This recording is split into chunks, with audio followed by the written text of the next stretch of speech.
Are there any constituency statements by honourable members? The member for Melbourne. I bet a lot of people wouldn't know that we could make access to mental health care free and unlimited. It's true. And it'd cost a hell of a lot less than a fleet of nuclear submarines to do it. You'd expect that in a wealthy country like Australia, everyone could access the mental health support that they need. But that's not the case. According to the Australian Bureau of Statistics, almost 1 in 4 people have put off getting help because they can't afford it.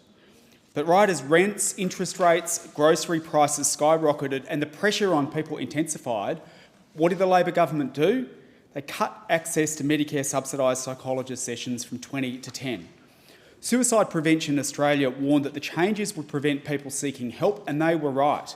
The following year, almost 250,000 less appointments weren't accessed by people who needed them. But it doesn't have to be this way. Here's how we fix it. First, we scrap Labor's cap and we make it unlimited under Medicare, as it should be. There's no one-size-fits-all approach with mental health. Everyone should be able to get the help that they need. If we're given antibiotics, we don't take a quarter of the dose. We finish the prescription. And why would we treat mental health care any differently? Next, we build 1,000 new free clinics across the country so that you can see a psychologist for free. Your bank balance should never be a barrier to you getting the help that you need. Do you know how much we'd raise if we taxed the coal, gas and mining corporations and the excess profits of big corporations? $514 billion. It would cost $42 billion to make Medicare subsidised psychology appointments unlimited and to build 1,000 free clinics across the country. So don't let anyone try to convince you that a better system isn't possible. It is. And if we take on the big corporations, you won't have to put a price on your mental health. If you saw the images of hundreds of cars stacked up on top of each other like Matchbox toys on the streets of Valencia, you'd know what the climate crisis looks like. A year's worth of rain in just over 4 hours.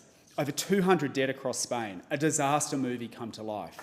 How many times will we describe climate catastrophes as the storm of the century before we start naming them after the companies fuelling them? Exxon, Chevron, Woodside and Santos. How many more coal and gas mines will Labor open after already approving 28 new coal and gas projects since taking office? Pollution is now higher under this Prime Minister than it was under Scott Morrison. When science, the United Nations, Pacific Islands are all demanding they stop opening new coal and gas mines. How many millions in donations will the major parties take from coal and gas corporations to do their bidding? So much depends on the choices that we make right now. This election, turn fear into action. Turn the tide on the political gridlock of climate action and the vested interests fueling it. Vote for action, vote for the Greens. Expired. Member for Ballarat. Thank you very much, Deputy Speaker. Well, it's not every day that you have the Treasurer come to your Year 12 Commerce and Economics class, but that's exactly what the kids at Ballarat High School were treated to last month when the Treasurer came to town. It was a highlight of the Treasurer's visit to see the engagement of the students and the questions that they asked, whether it be from issues around cost of living, economic reforms, state of the nation, the global politics more generally, as well as issues around leadership. It was a really amazing thing to watch that interaction. I'm very proud to be part of a government that is working so hard to reduce pressures on Australian families, including through our energy relief, cheaper childcare, cheaper medicines, cracking down on unfair credit card charges and unfair debit card charges, and our TAFE and university reforms just announced over the weekend, cutting student debt by 20% and making fee-free TAFE a permanent feature of the system. For those Year 12 students, as they're contemplating what they are going to do, that is an absolute game changer. We know that there is always more to do, but can I thank very much the students and teachers at Ballarat High School who helped to make the Treasurer's visit such a worthwhile one for all of us. Of course, this Saturday, the 9th of November, the Ballarat Indian community will be coming together to celebrate Diwali, the Festival of Lights. This will be the 15th time that the Ballarat Indian Association has organised Diwali, and every year they go from strength to strength. Last year, around 750 members of our local community joined in the festivities, celebrating the victory of light over darkness, good over evil, and the wonderful diversity that makes up so much of our modern Ballarat. Events like Diwali show Ballarat at our best, with people from all across the region celebrating together, sharing a meal, sharing their cultures and their experiences. I want to say well done to the Ballarat Indian community, the association, for the great work you do bringing us together, and I hope it will be a successful event on the weekend. Of course, this week in Parliament we celebrated a very important occasion, the Stronger Medicare Awards. This year marks the 40th anniversary of Medicare, and these awards exist to pay tribute to the people and the practices that have made a significant contribution to Australia's primary care sector. At the awards, I was particularly happy to see some familiar faces, the hard-working staff from the Springs Medical Centre in Daylesford, who shortlisted as finalists for their dedicated, important work serving their local community. Medicare is a proud Labor legacy. I'm delighted that they were to be here as part of the Albanese Labor government that is working so hard to strengthen Medicare, to get bulk billing back on track, to make our healthcare system more universal and more affordable to all Australians. Can I say congratulations to all the hard-working doctors and nurses and staff at clinics and hospitals across the nation, and thank very much Springs Medical Centre for coming to Canberra. Thank you. The member for Page. Thank you, Deputy Speaker. Deputy Speaker, I'd like to acknowledge Cowper Public School, which is celebrating 150 years this year. They held an event on October the 19th with many past staff and students turning out to mark the occasion. I want to thank and congratulate the school staff who put many hours into organising the day and collating lots of photos and memorabilia, including the Principal Sue McGarry, Tian Martin, Natalie Ensby, Natasha Earle, Abby Nudd and James Wellard, along with Kelly Harrison and Chris Bale from the PNC and Scout who will organise the old school bell to be restored for the event. An interesting story is from one of the former students who attended the school in the early 1900s. Student left the school at a young age to go and work before defending our country in World War I. He returned from war and went to Sydney to raise his family. The student's name was Lyle Howard, the father of the Honourable John Howard, former Prime Minister of Australia, which is a very interesting part of the school's history. Wonderful to see a school like Cowper celebrate such a milestone. Congratulations to the community. Deputy Speaker, I'd like to recognise the Woolgoolga RFS Brigade, who this year are celebrating 75 years of service to our community. They were established in 1949 and held an event to celebrate the Brigade's rich history and acknowledge the remarkable contributions of members both past and present. I'd like to acknowledge Captain Scott Hodgkinson, Senior Deputy Samuel Fifita, Brigade Captains Carl Mower, Jacob Sutherland and Mark Osborne. Also Noel Boldtude AOM, who has been there for the entire 75-year history of the Brigade. By recognising you all, I recognise the current 35 members who are long-standing contributors to the team. Deputy Speaker, I'd like to congratulate Woolgoolga Public School, who won the 14th annual Barney Basilia Cup in Woolgoolga last month. They played the Corindi Public School in the grand final, where they won 2-1. Other schools who played in the comp were Mulloway, Woolgoolga Public School, Sandy Beach and St Francis Xavier from Woolgoolga. Woolgoolga High School also provided all the referees for the day. The games are played in the memory of Barney, a student from St Francis Xavier who sadly passed away 16 years ago, aged 9. Barney's parents, Rob and Laney, presented the winning trophy and said it was lovely to see the smiles, laughter and banter among the students. Congratulations to everyone involved. Thank you. The member for Brand. Thank you. I rise to speak to acknowledge Emeritus Professor Alan Robson, AO, citizen of Western Australia, who passed away in Perth last week. It is difficult to underestimate the influence Alan Robson had on agriculture, science, on UWA, and indeed all of Western Australia. He was a great Australian. He was a pioneer in soil science. He did his PhD at UWA. His research into plant nutrition was internationally recognised and applied widely. In 1993, Alan was appointed Deputy Vice-Chancellor of UWA and then Vice-Chancellor in 2004, the first and only UWA graduate to achieve this position. As a university leader, he drove UWA into the top 100 universities in the world. Alan initiated the UWA in the Zone conferences that started in 2009 and sought to drive a greater understanding on this side of the country of the geographic gift that Perth is. Located on the western veranda of our great continent, facing the Indian Ocean, Perth is in the same time zone as 60% of the world's population in the region promising the greatest economic growth of the 21st century. His support of the In the Zone conference and those of us that worked on it led to the creation of the highly regarded Perth US Asia Centre. He had an integral role in weaving the tapestry that tells the story of Perth and Western Australia today, modern, outward-looking and a geostrategic pivot point of the Indo-Pacific.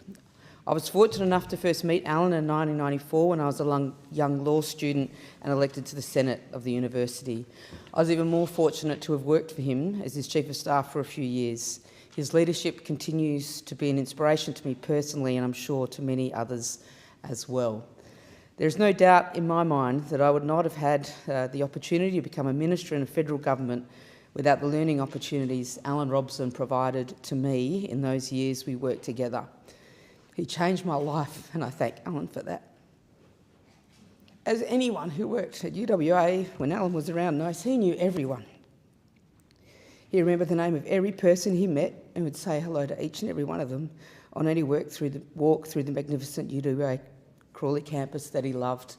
It might take you on a slow walk 20 minutes to walk across that campus from the office of the Vice-Chancellor to his beloved Institute of Agriculture. It would take 45 minutes. He spoke to everyone. He knew everyone and he adored them all. My thoughts are with his wonderful wife Gwenda and his children Suzanne, Andrew and Nicole and his whole family, and his many, many friends across the university community, across the West Australian business community and in government. I know they're very proud of Alan Robson and the legacy he leaves, the University of Western Australia and our great state of Western Australia and of course the nation. He was a great Australian. Vale Alan Robson. Thank you. The member for Petrie. Thanks, Deputy Speaker. I rise to speak today on mental health. More than 42% of Australians each year struggle with mental health issues, and when you think about that for a moment, it's a remarkably high number. There should be no stigma around it. Around the year, there are multiple days that celebrate and advocate mental health and the importance of speaking openly about it. Years ago, when I was younger, it wasn't spoken about, but today, to our credit, right around Australia, people are more prepared to speak about it and people are much more understanding of mental health issues. I recently received a message from Nicole Kilmartin from Bracken Ridge about mental health, and it reads as follows. She asked if I could read it. Nicole says, I'm writing in response to James Packer's recent interview broadcast on Channel 7 a few weeks ago.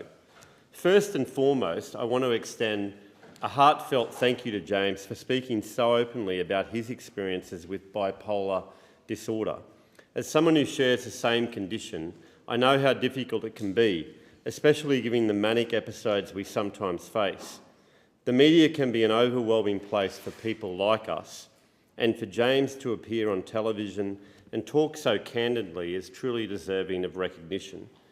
James discussed the challenges of navigating the complex world of medications, something I know firsthand can be as taxing as the condition itself. While medication can help, it often feels like 3 steps forward and 5 steps back. I'm especially grateful for the coalition government, the former coalition government, for approving the medication luridone, which though primarily for schizophrenia, has significantly improved my bipolar, depression and mental clarity. I paid just $5.60 for this life-changing drug, while in the United States it costs around $1,800 per month, a stark reminder of how fortunate we are here in Australia. I want to send James a personal message of thanks. What you did, James, sharing your mental health journey and encouraging others is not only an act of bravery, but also a testament to the classic Australian tradition of helping one another. It embodies the community spirit that we hold so dear here in Australia.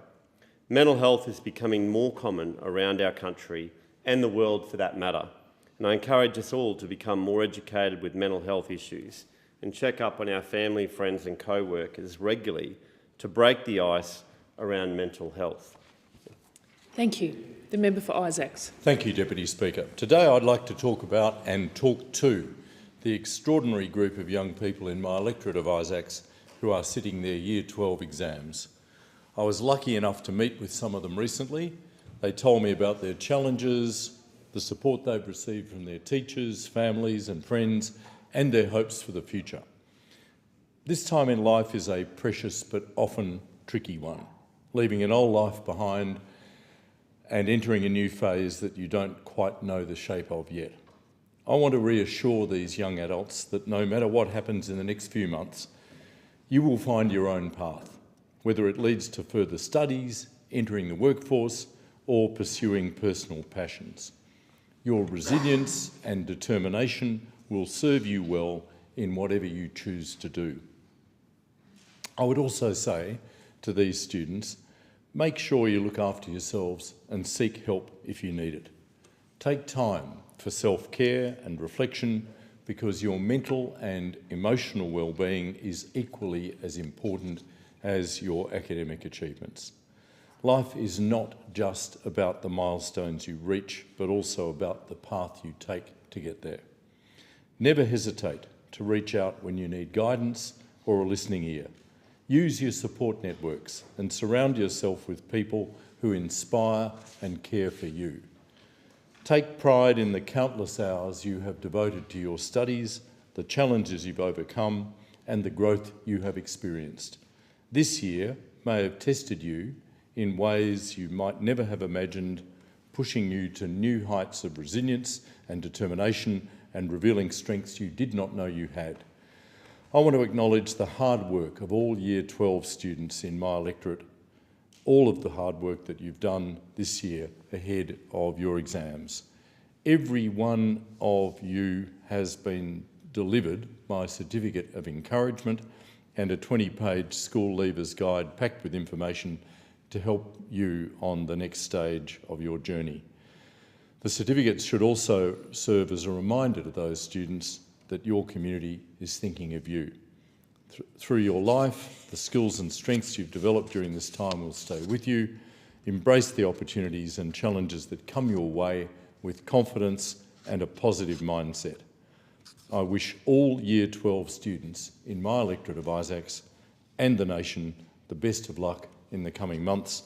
We are all cheering you on every step of the way. Thank you. The member for Wide Bay. Thanks, Deputy Speaker. Before the last election, the then opposition leader, now Prime Minister Albanese, promised Australians that life would be easier, cheaper and better under him. What I'm hearing from my constituency is that this Prime Minister has failed them dismally. He's failed them in every promise, almost every promise that he has put forward to the nation. But the biggest one that lives with my constituents every day is that of cost of living.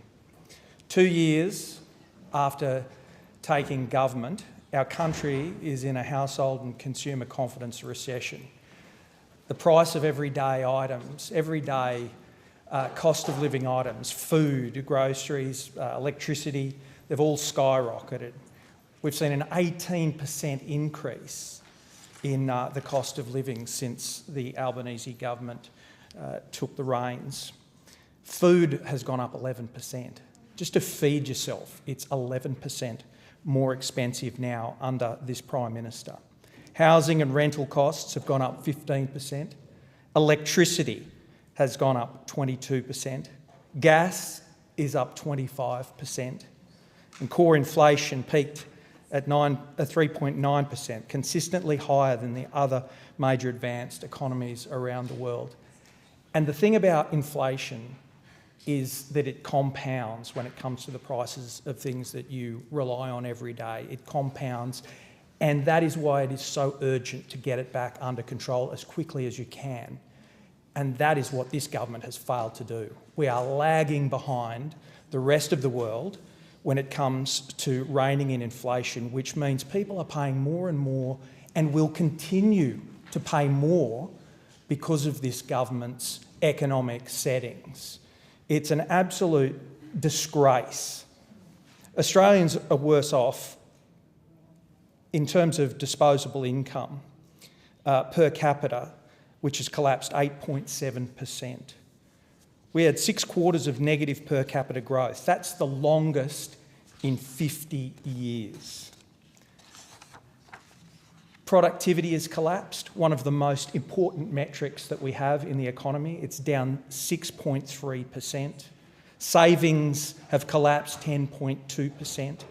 Personal income taxes are up 25.3%. So people are paying more tax. Absolute disgrace. Mortgage payments have nearly tripled. This Prime Minister came into office promising a cheaper, better Australia. He has absolutely deceived them and is delivering the absolute opposite. Thank you. The member for Eden Monero. Thank you, Deputy Speaker. Anyone who knows me knows I'm a bit of a sports nut, and during the recent Olympics and Paralympics there were many sleepless nights. And I'm incredibly proud of all of our Australian athletes, but even more proud of those that hail from the mighty Eden Monero. In particular, I want to acknowledge Nikki Ayres and Reece Langdon. Hailing from Dalmini, Nikki and her rowing partner Jed Elschweiger clinched Australia's first ever gold medal in Paralympic rowing in Paris. They triumphed in the PR3 mixed double sculls, an event which was held on the Paralympic stage for the first time, which features one male, one female, who have arms, trunk and leg functions and row with 2 oars. Nikki turned to rowing after she suffered some life-changing injuries during a rugby union match in 2016, undergoing 16 surgeries. Nikki, you are an inspiration, a role model, and you've made us all incredibly proud. Reece Langdon is another incredible athlete dominating the world stage. Reece from Goulburn took out bronze in the men's 1500 metre T38 final at the Paralympics. When he was 6 years old, he contracted a debilitating virus and had to learn how to walk again. From that struggle came an amazing athlete. Congratulations, Reece, on your determination and your success. I want to give a shout out to another Eden Monero local doing something spectacular, 23-year-old David Chidgey, who is one of Australia's top bull riders. For those who don't know much about bull riding, you need to get to a country show or to a local rodeo. The sport involves attempting to hang onto a bucking bull for 8 seconds with one hand. David grew up on a farm between Bungendore and Braidwood, and earlier this year was selected for a scholarship to Odessa University in Texas. He'll move back to the States to pursue his dreams next year. Well done, David. You've clearly got the guts and the talent, and I look forward to seeing you succeed on the world stage. A huge congratulations to Queanbeyan City Football Club, which have achieved their long-awaited goal of promotion to the National Premier League. The club took out the grand final this year, a few weeks ago as well, capping off an amazing year. I look forward to seeing both Queanbeyan teams in NPL next year. Good luck to the Monero Panthers and Queanbeyan City. It will be one for the local calendar, so get down and support both of the teams. The thing I love most about Eden Monero is its people, and I'm constantly blown away by their clever, kind, hardworking and creativeness, the things that they do. One of those is business owner Rachel Whittaker, who owns a business selling accessible bras for people with a disability. She started Bra Easy after her daughter, Jamie Lee McNamara, developed a brain tumour and experienced strokes at the age of 9. She later struggled to put on a bra, so Rachel set about to design one which she could put on herself, one with Velcro on each side instead of a wired clasp at the back, one that can be put on with one hand. Bra Easy has sold thousands of accessible bras to people with disabilities and those with limited mobility since opening an NDIS-registered online store 4 years ago. Her sister-in-law Julie is now in charge, but thank you, Rachel, for all you've done to make it easier for people with a disability to put on a bra. Thank you. The member for Flinders.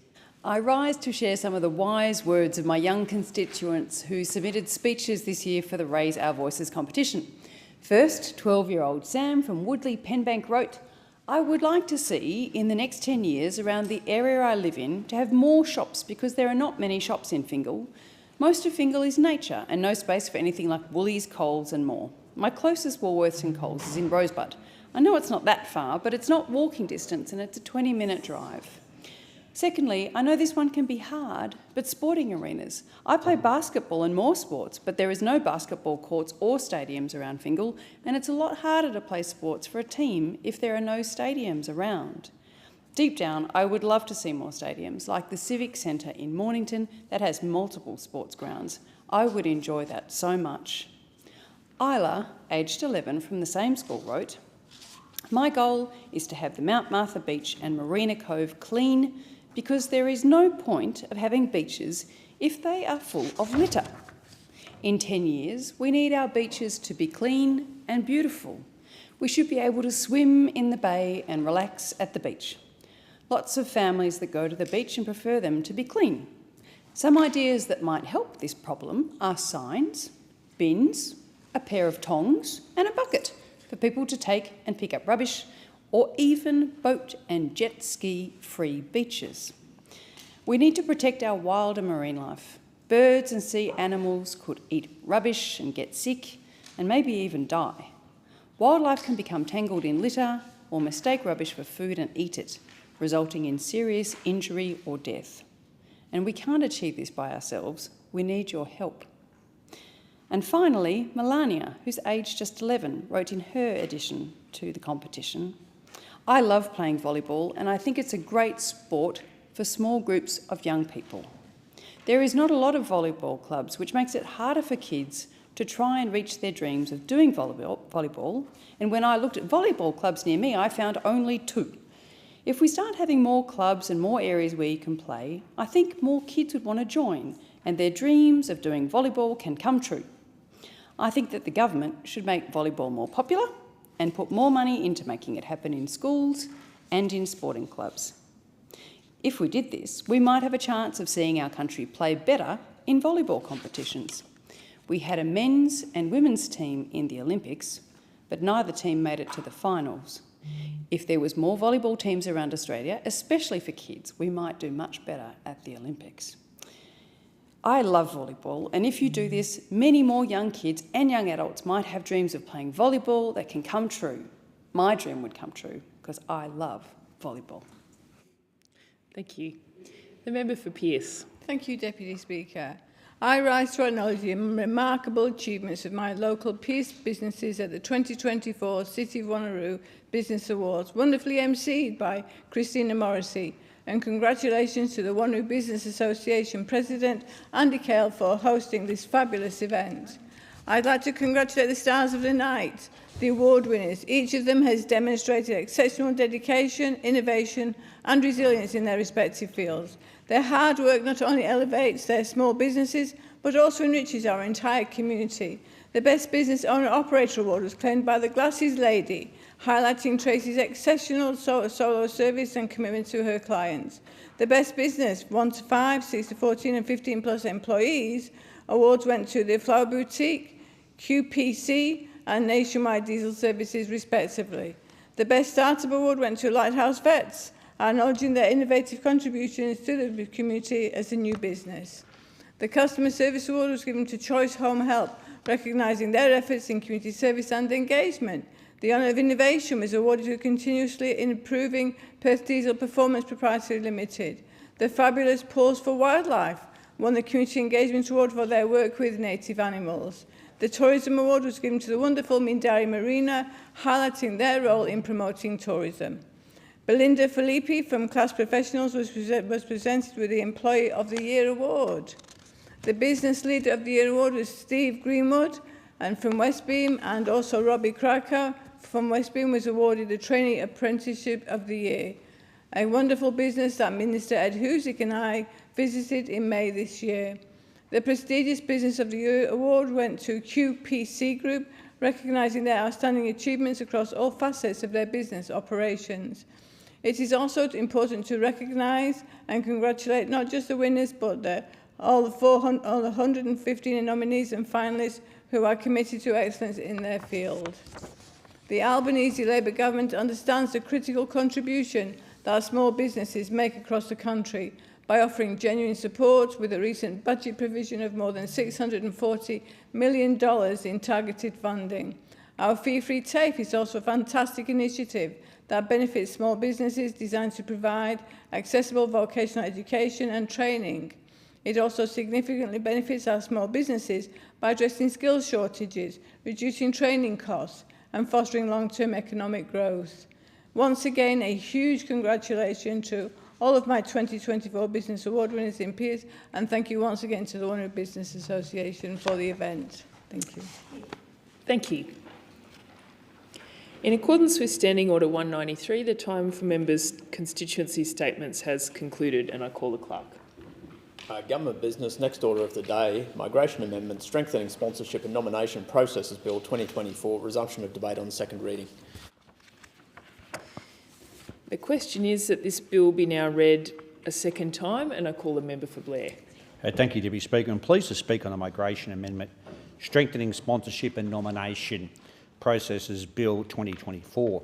The Albanese Labor government is committed to fixing Australia's broken migration system. We continue to clean up the shocking mess left by the former coalition government in this space. We inherited a migration system that was broken, exposed to exploitation, and was not prepared for the reopening of borders post-COVID. Dr. Martin Parkinson, who led the first independent review of migration in a generation, found that it was a deliberate decision to neglect the system, and that it was so badly broken that it required a 10-year rebuild. The government's migration strategy, released late last year in response to Dr. Parkinson's review, builds a system that Australians can trust, helping us to get the skills we need while halving the migration intake. The strategy is a set of commitments to address the decade of neglect in Australia's visa system and support a more prosperous, fair and secure Australian labour market. If you're a worker, whether local or migrant, the migration strategy means stronger protections in terms of your wages and conditions, but in the workplace as well. For businesses, it means getting the workers and skills you need to grow and be more productive. So this bill implements key commitments from the migration strategy. It amends the Migration Act of 1958 to establish a legislative framework and new approach to temporary skill migration in Australia in the form of a new skills in demand visa, which targets the skills Australia needs and promotes greater worker mobility. This is an important step in delivering a better planned migration system, meeting Australia's skills needs and laying a strong foundation for the future. The legislation creates the income thresholds and indexation for the proposed streams of that visa, as well as streamlining labour market testing requirements.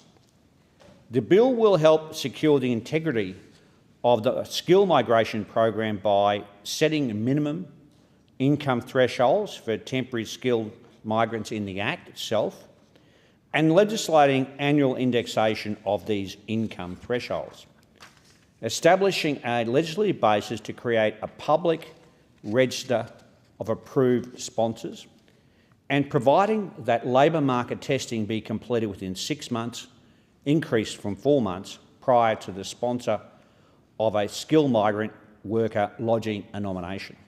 I'll go through these measures in detail. First, a key recommendation in the migration strategy was to develop a new skills in demand visa with full mobility and clear pathways to permanent residence. The new skills in demand visa is due to be implemented in December 2024. It has 3 pathways. First, a specialist skills pathway that will attract high-skilled specialists to ensure Australia can quickly and easily recruit top talent. This will be open to migrants who earn more than $135,000 in any occupation per annum. The specialist skills stream will recognise these workers meet a national need that is beyond filling a narrowly defined gap in the labour market. Highly skilled migrants bring significant economic benefits. They are more likely to bring productivity-enhancing knowledge and ideas and create jobs for locals. Secondly, a core skills pathway will help meet Australia's skills needs, and most temporary skilled migrants will come through that stream.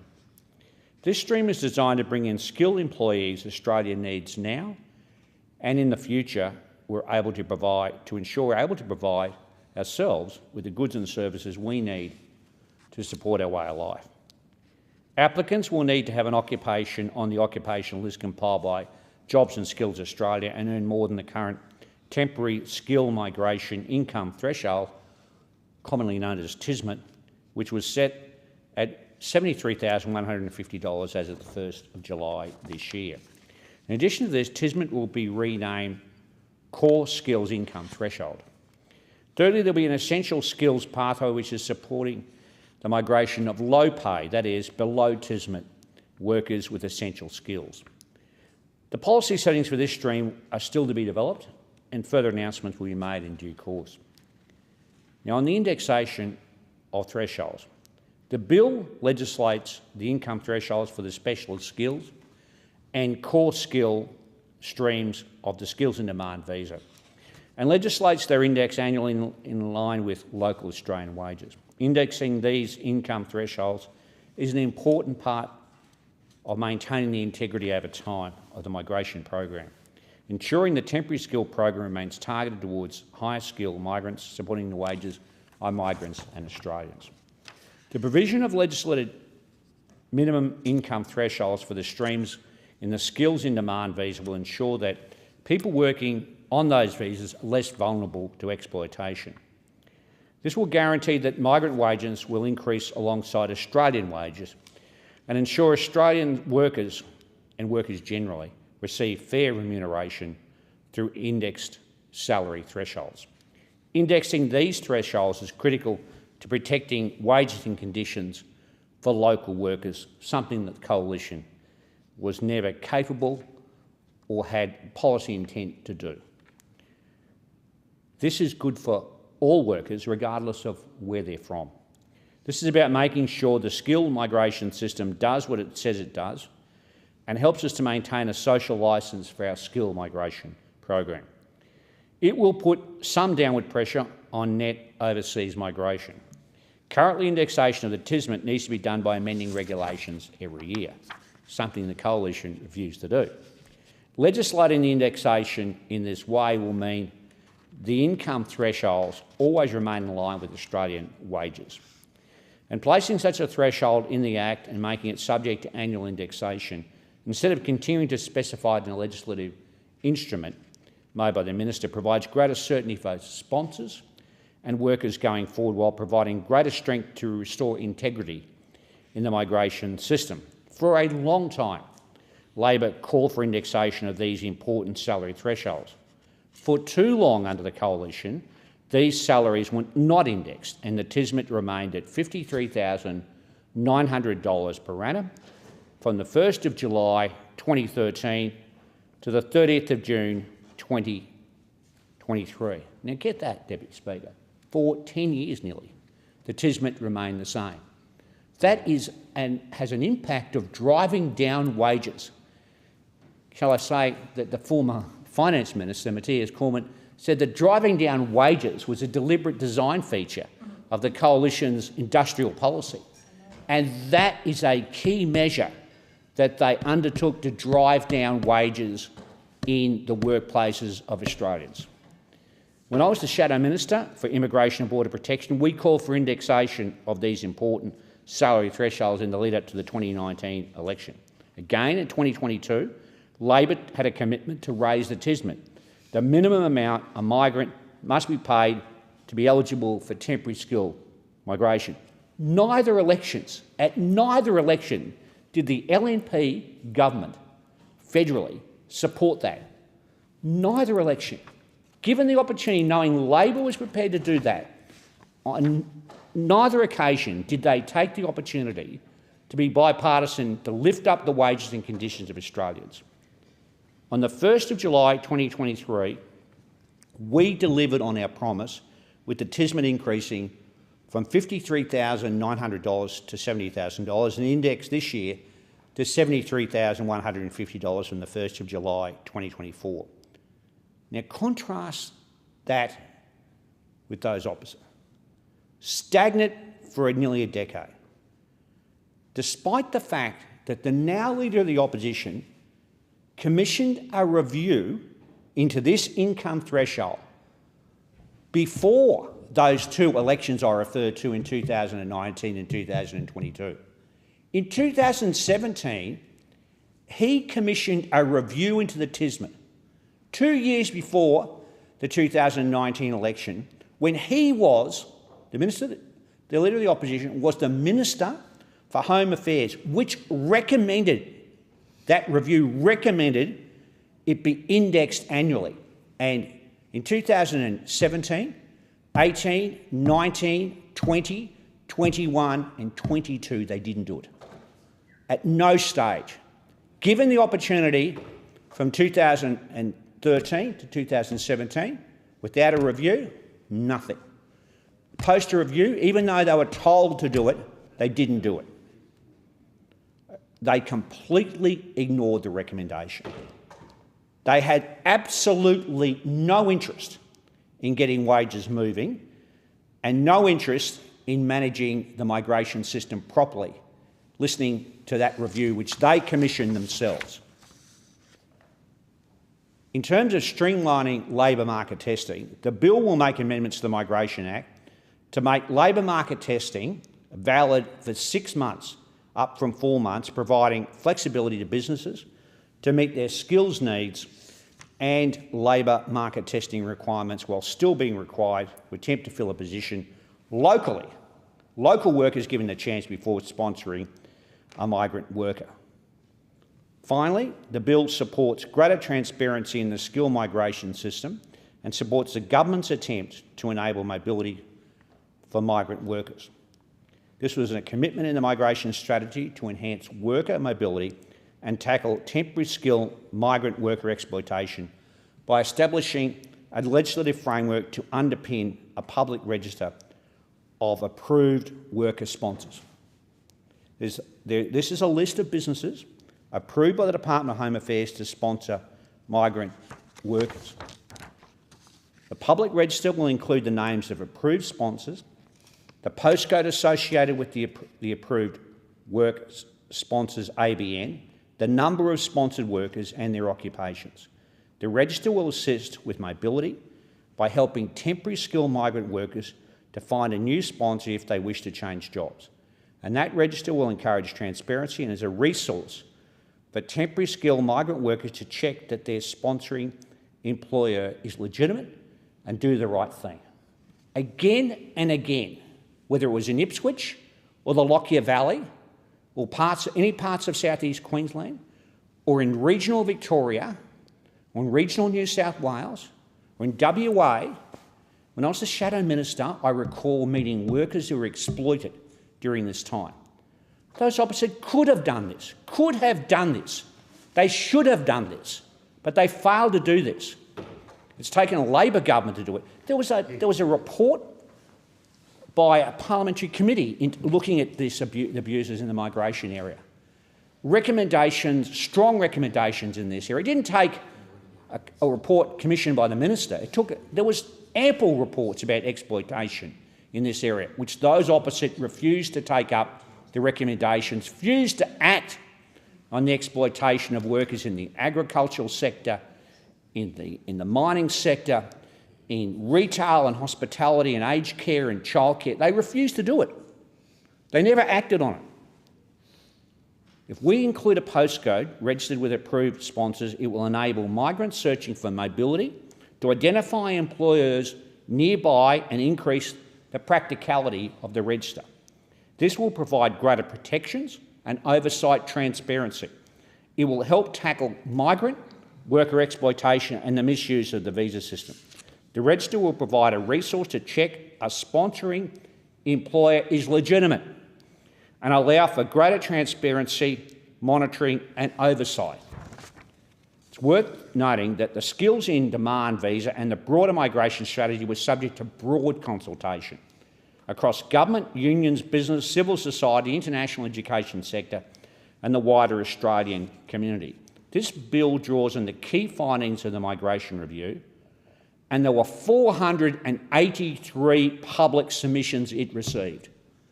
That's the extent, the most egregious exploitation of workers, physical, financial, sexual. This is the kind of exploitation that happened on the watch of those opposite, review after review, some commissioned by them, others parliamentary. They did not act. This bill implements actions and commitments outlined in the migration strategy, the tripartite consultation with businesses and unions, including the Business Council of Australia and the ACTU. I'm confident reforms in this will have a benefit for outer suburban and regional electorates like mine. This is a challenge for good employers as well as for those workers who work in the sector, migrants and Australians. We want a fair go in the workplace. We want a fair go for family-run businesses. We want a fair go for businesses who do the right thing. We want our migration system to have integrity. Thank you. The question is that this bill be now read a second time. I call the member for Mallee. Thank you, Deputy Speaker. Before I begin a discussion of the migration amendment, I want to talk about a panel I was invited to join for the E61 Institute with the members for Wentworth and Fraser this morning in order to discuss the report of the E61 Institute, which they launched today, The Lucky Country or the Lucky City. I was proud as the member for Mallee and the Nationals to fly the flag for regional Australia. The E61 report confirms that while there is a wage premium living in the inner city, the lower income of workers in regional Australia may actually not go as far, depending, for instance, on the housing situation in that locality. The report makes the point for industrial and care and service workers who, it says, and I quote, have for some time experienced higher wages net of housing costs in the regional areas than in the city. The report goes on to say for these workers, the incentive to stay in or move to the city has been weakening. However, I'm sorry to add that in some parts of Mallee, under the Albanese Labor government, the cost of housing, buying a home or renting, has gone through the roof also, just like the cost of living, which combines to make it harder to secure the workforce in the health sector, in agriculture and across the board that we desperately need. A recent Suburbs Trends report called the Rental Pain Index showed 5 of the 12 councils from my electorate in the top 20 for the worst pain rental, with Northern Grampians Shire sadly in second place and Swan Hill in fourth place. With the trend of formerly city-based workers heading to the regions, E61's report notes, and I quote, "It will be important that regional housing supply can adjust to accommodate the additional demand without upward pressure on housing costs that could create inequality within the regions," as we are already seeing, in fact, in Mallee. Deputy Speaker, I note the Master Builders of Australia have said in their submission to the Senate inquiry into this bill, and I quote, "Master Builders has long advocated for migration settings that ensure Australia is attracting the right skills. Unfortunately, the federal government's policy framework and immigration mechanisms are not kind to migrants who are skilled in building and construction trades. Visas are very difficult to secure, costly and come with long processing times. The skills recognition process is cumbersome, costly, slow and in some cases completely unnecessary. The exclusion of trades occupations from skilled migration is a surefire way to exacerbate the housing shortage across the country. With an ageing workforce and booming demand for housing and infrastructure, the Master Builders Association anticipates that at least 500,000 people must enter the industry by 2029. No fewer than 2/3 of these new entrants will need to be skilled tradespeople, just to maintain business as usual. However, securing visas for these critical workers is already a Herculean task. Difficult to secure, costly and plagued by long processing times. We are in a national housing crisis with 1.2 million new homes needed to be built between now and June 2029. In the September quarter of 2024 alone, 90,000 new workers are needed to build 60,000 new homes nationwide. The Master Builders' sentiments are similar to those my constituents expressed to me with increasing frequency. Mallee farmers and small to medium-sized business owners rely heavily on skilled migrants to fill critical gaps. Whether it's tradespeople, doctors, nurses, teachers or agricultural workers, migrants are the ones who keep the engine running. But this bill treats these essential workers like spare parts that can be swapped out at will, rather than the vital cogs that keep the machine of regional Australia turning. Last year in October, I spoke briefly in the House as Deputy Chair of the Parliamentary Joint Standing Committee on Migration on the tabling of our 2-year report, Migration Pathway to Nation Building, which I must say we were doing and in process of when the Labor government also announced a review by Michael Parkinson. I'm proud to say a significant number of the recommendations from our report are specific to regional Australia, starting at recommendation 56, calling for greater uniformity in migration laws and regulation concerning regional Australia. As Shadow Assistant Minister for Regional Health, I particularly emphasise recommendation 60, which urges the government to scale incentives to foster the long-term settlement of healthcare professionals in outer regional and remote areas. One of the most pressing concerns in Mallee and regional Australia is the shortage of healthcare professionals. Regional healthcare is crucial to the survival and economic growth of regional communities. Working families do not want to move to a country area where they cannot receive adequate health care. It's no surprise. In the short to medium term, international medical professionals are essential to regional healthcare services, bringing not only their skills and expertise, but also a deep commitment to serving communities that are often underserviced. Yet, as one South African couple, both medical doctors, told the Leader of the Nationals, David Littleproud, and myself during a visit in the south of my electorate in Mallee, it cost them $280,000 to come and practice in Australia. Regional Australia's dire health workforce needs have been exacerbated by Labor's misguided changes to the distribution priority areas, adding modified Monash Model 2 areas like the outer suburban areas of capital cities. This policy shift robbed genuinely rural and remote regions of the doctors they desperately need, leading to a 56% increase in doctors leaving the regions within the first 6 months. International medical professionals face hurdles in the registration process, with the Australian Health Practitioner Regulation Agency, AHPRA, in Mallee, I've assisted healthcare providers advocating to expedite the inordinate processing delays for these professionals.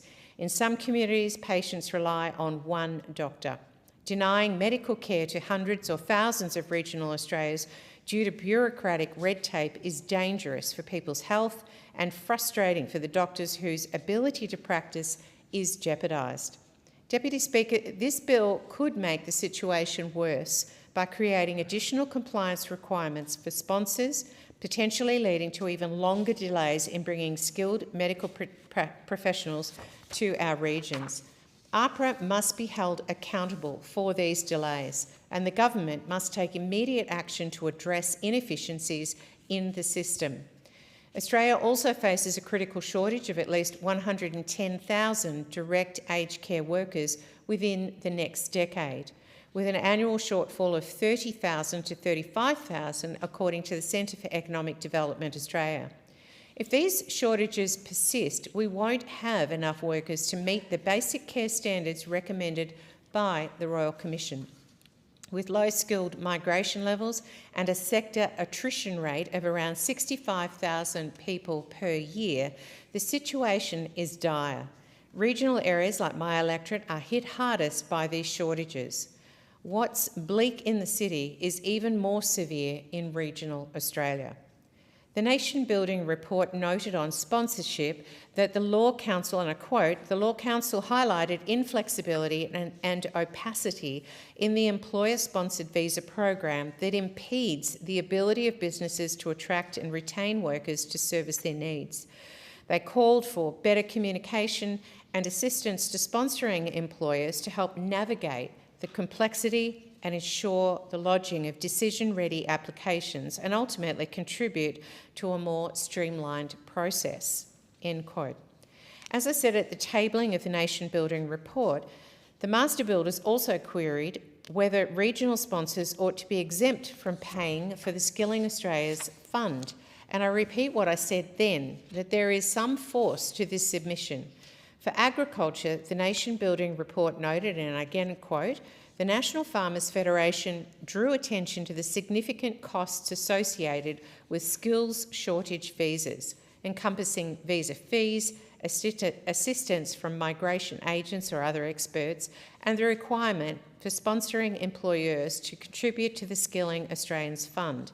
While acknowledging some of the costs were understandable, others they believed could be minimised through simplification and streamlining, and in so doing reduce visa processing cost and the need to engage migration experts."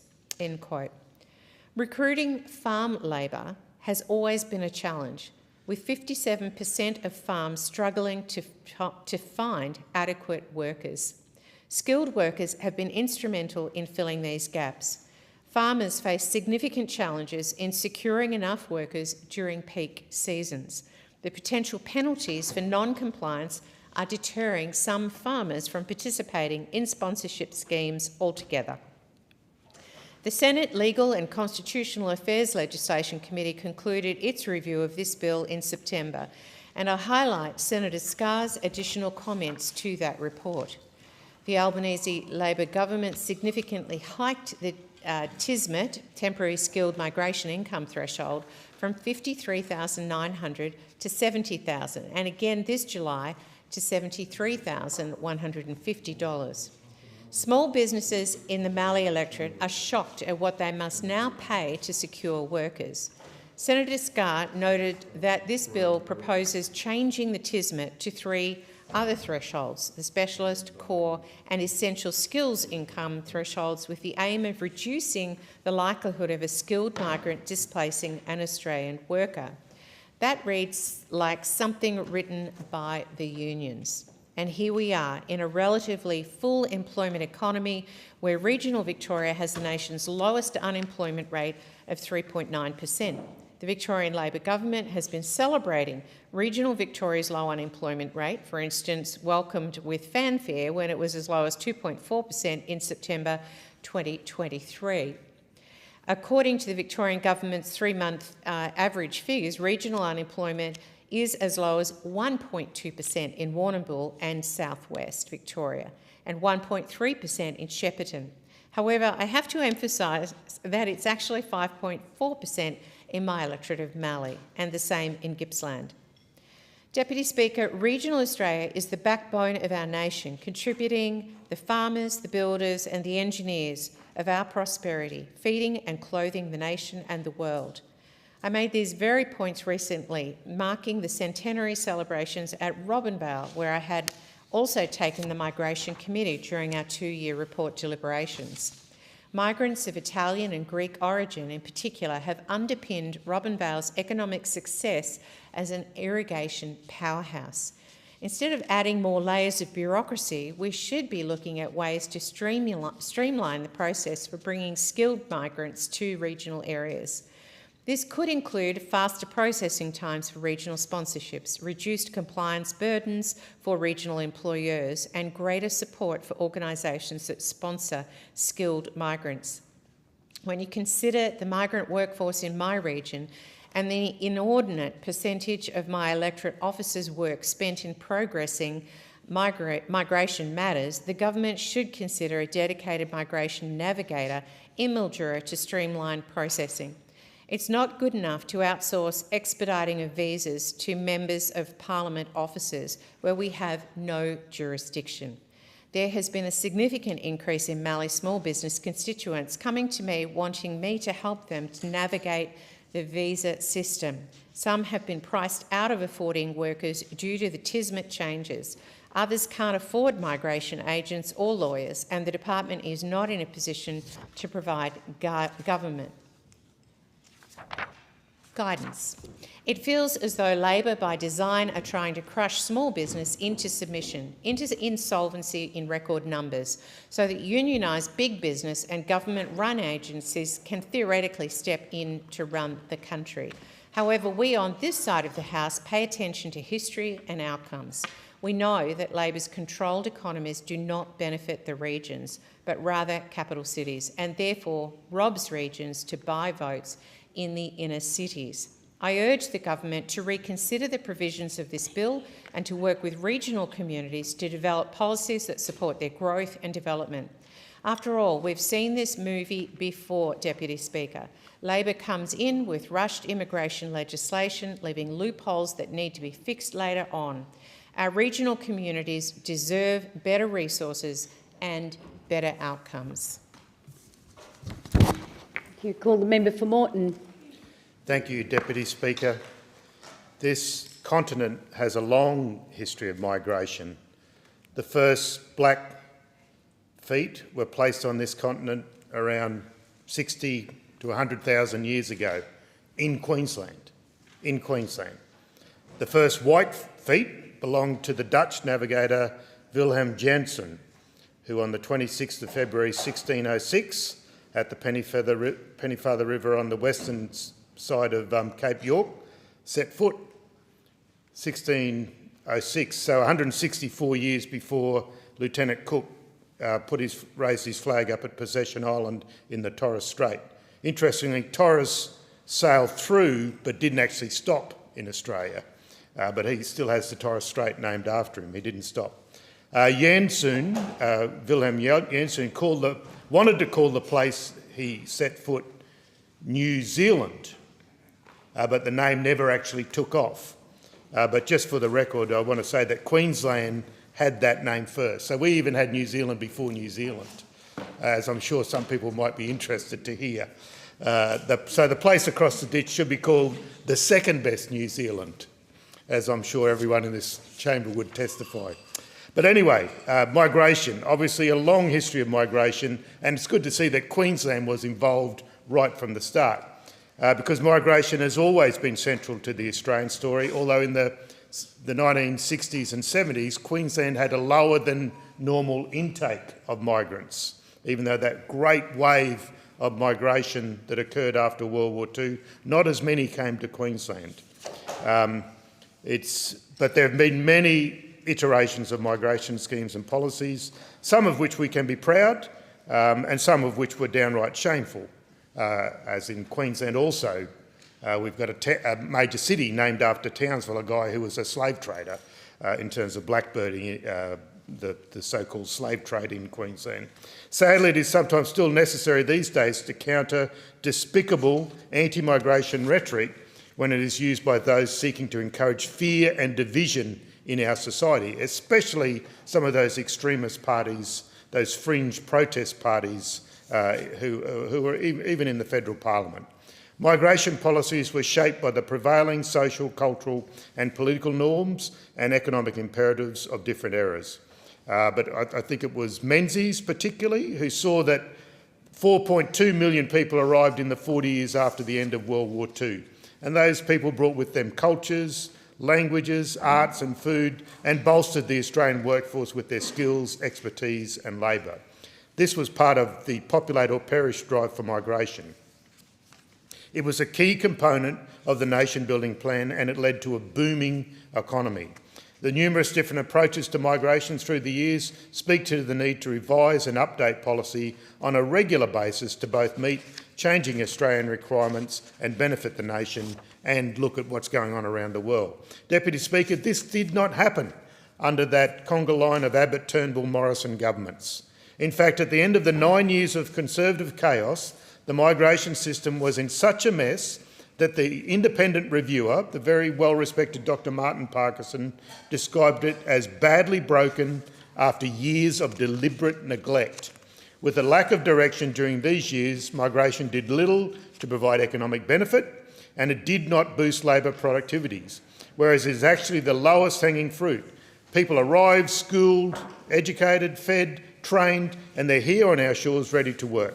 The migration system the Labor government inherited was exposed to exploitation. It was not working for businesses, workers or the Australian public. And it was no way ready for the reopening of borders in early 2022. In December 23, the Albanese Labor government launched the migration strategy, a fresh and fit-for-purpose approach to migration. It's the cornerstone of this Labor government's commitment to fix the broken migration system and to make it work better for migrants, but also, more importantly, dare I say, the Australian economy and the Australian people. The strategy will enable us to get the skills our economy needs while also halving the migration intake, which is appropriate when we don't have enough roofs for the people that are here at the moment. It makes a crucial point, and I quote, that ultimately the success of our migration system relies on the backing of the Australian people.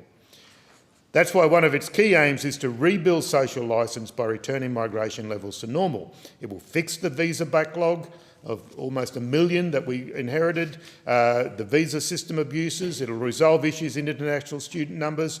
Crucially, it also focuses on planning and implementing the program to meet the current skill shortage needs where we need them. This is welcomed by companies like Transvent Spiral Tubing, which operates an air conditioning spiral duct manufacturing facility in my electorate of Moreton. When I visited manager Shane Morris and his team recently, they told me about their considerable but ultimately unsuccessful efforts to hire locally, to the extent where they even had signs out on the road, out on Bradman Street, just trying to lure people in, and ads placed basically all around the world. Shane indicated that the skill shortage in this area has stymied growth for a number of welding and manufacturing businesses. He said, skilled labour is a major issue for manufacturers these days. I know of companies now going offshore for supply or setting up their own manufacturing facilities overseas due to labour shortages in Australia. He agrees that the skill shortage needs to be addressed urgently. The Migration Amendment Strengthening Sponsorship and Nomination Processes Bill addresses this damaging skills shortage and implements the key commitments of the strategy. It amends the Migration Act 1958 to put in place a new Skills in Demand visa, a new approach to a temporary skill migration from December this year. You can trust a Labor government to protect workers, and that is what this bill will do. This is the land of the fair go after all, and it's not only just those that who move to Australia to work to receive the same fair go.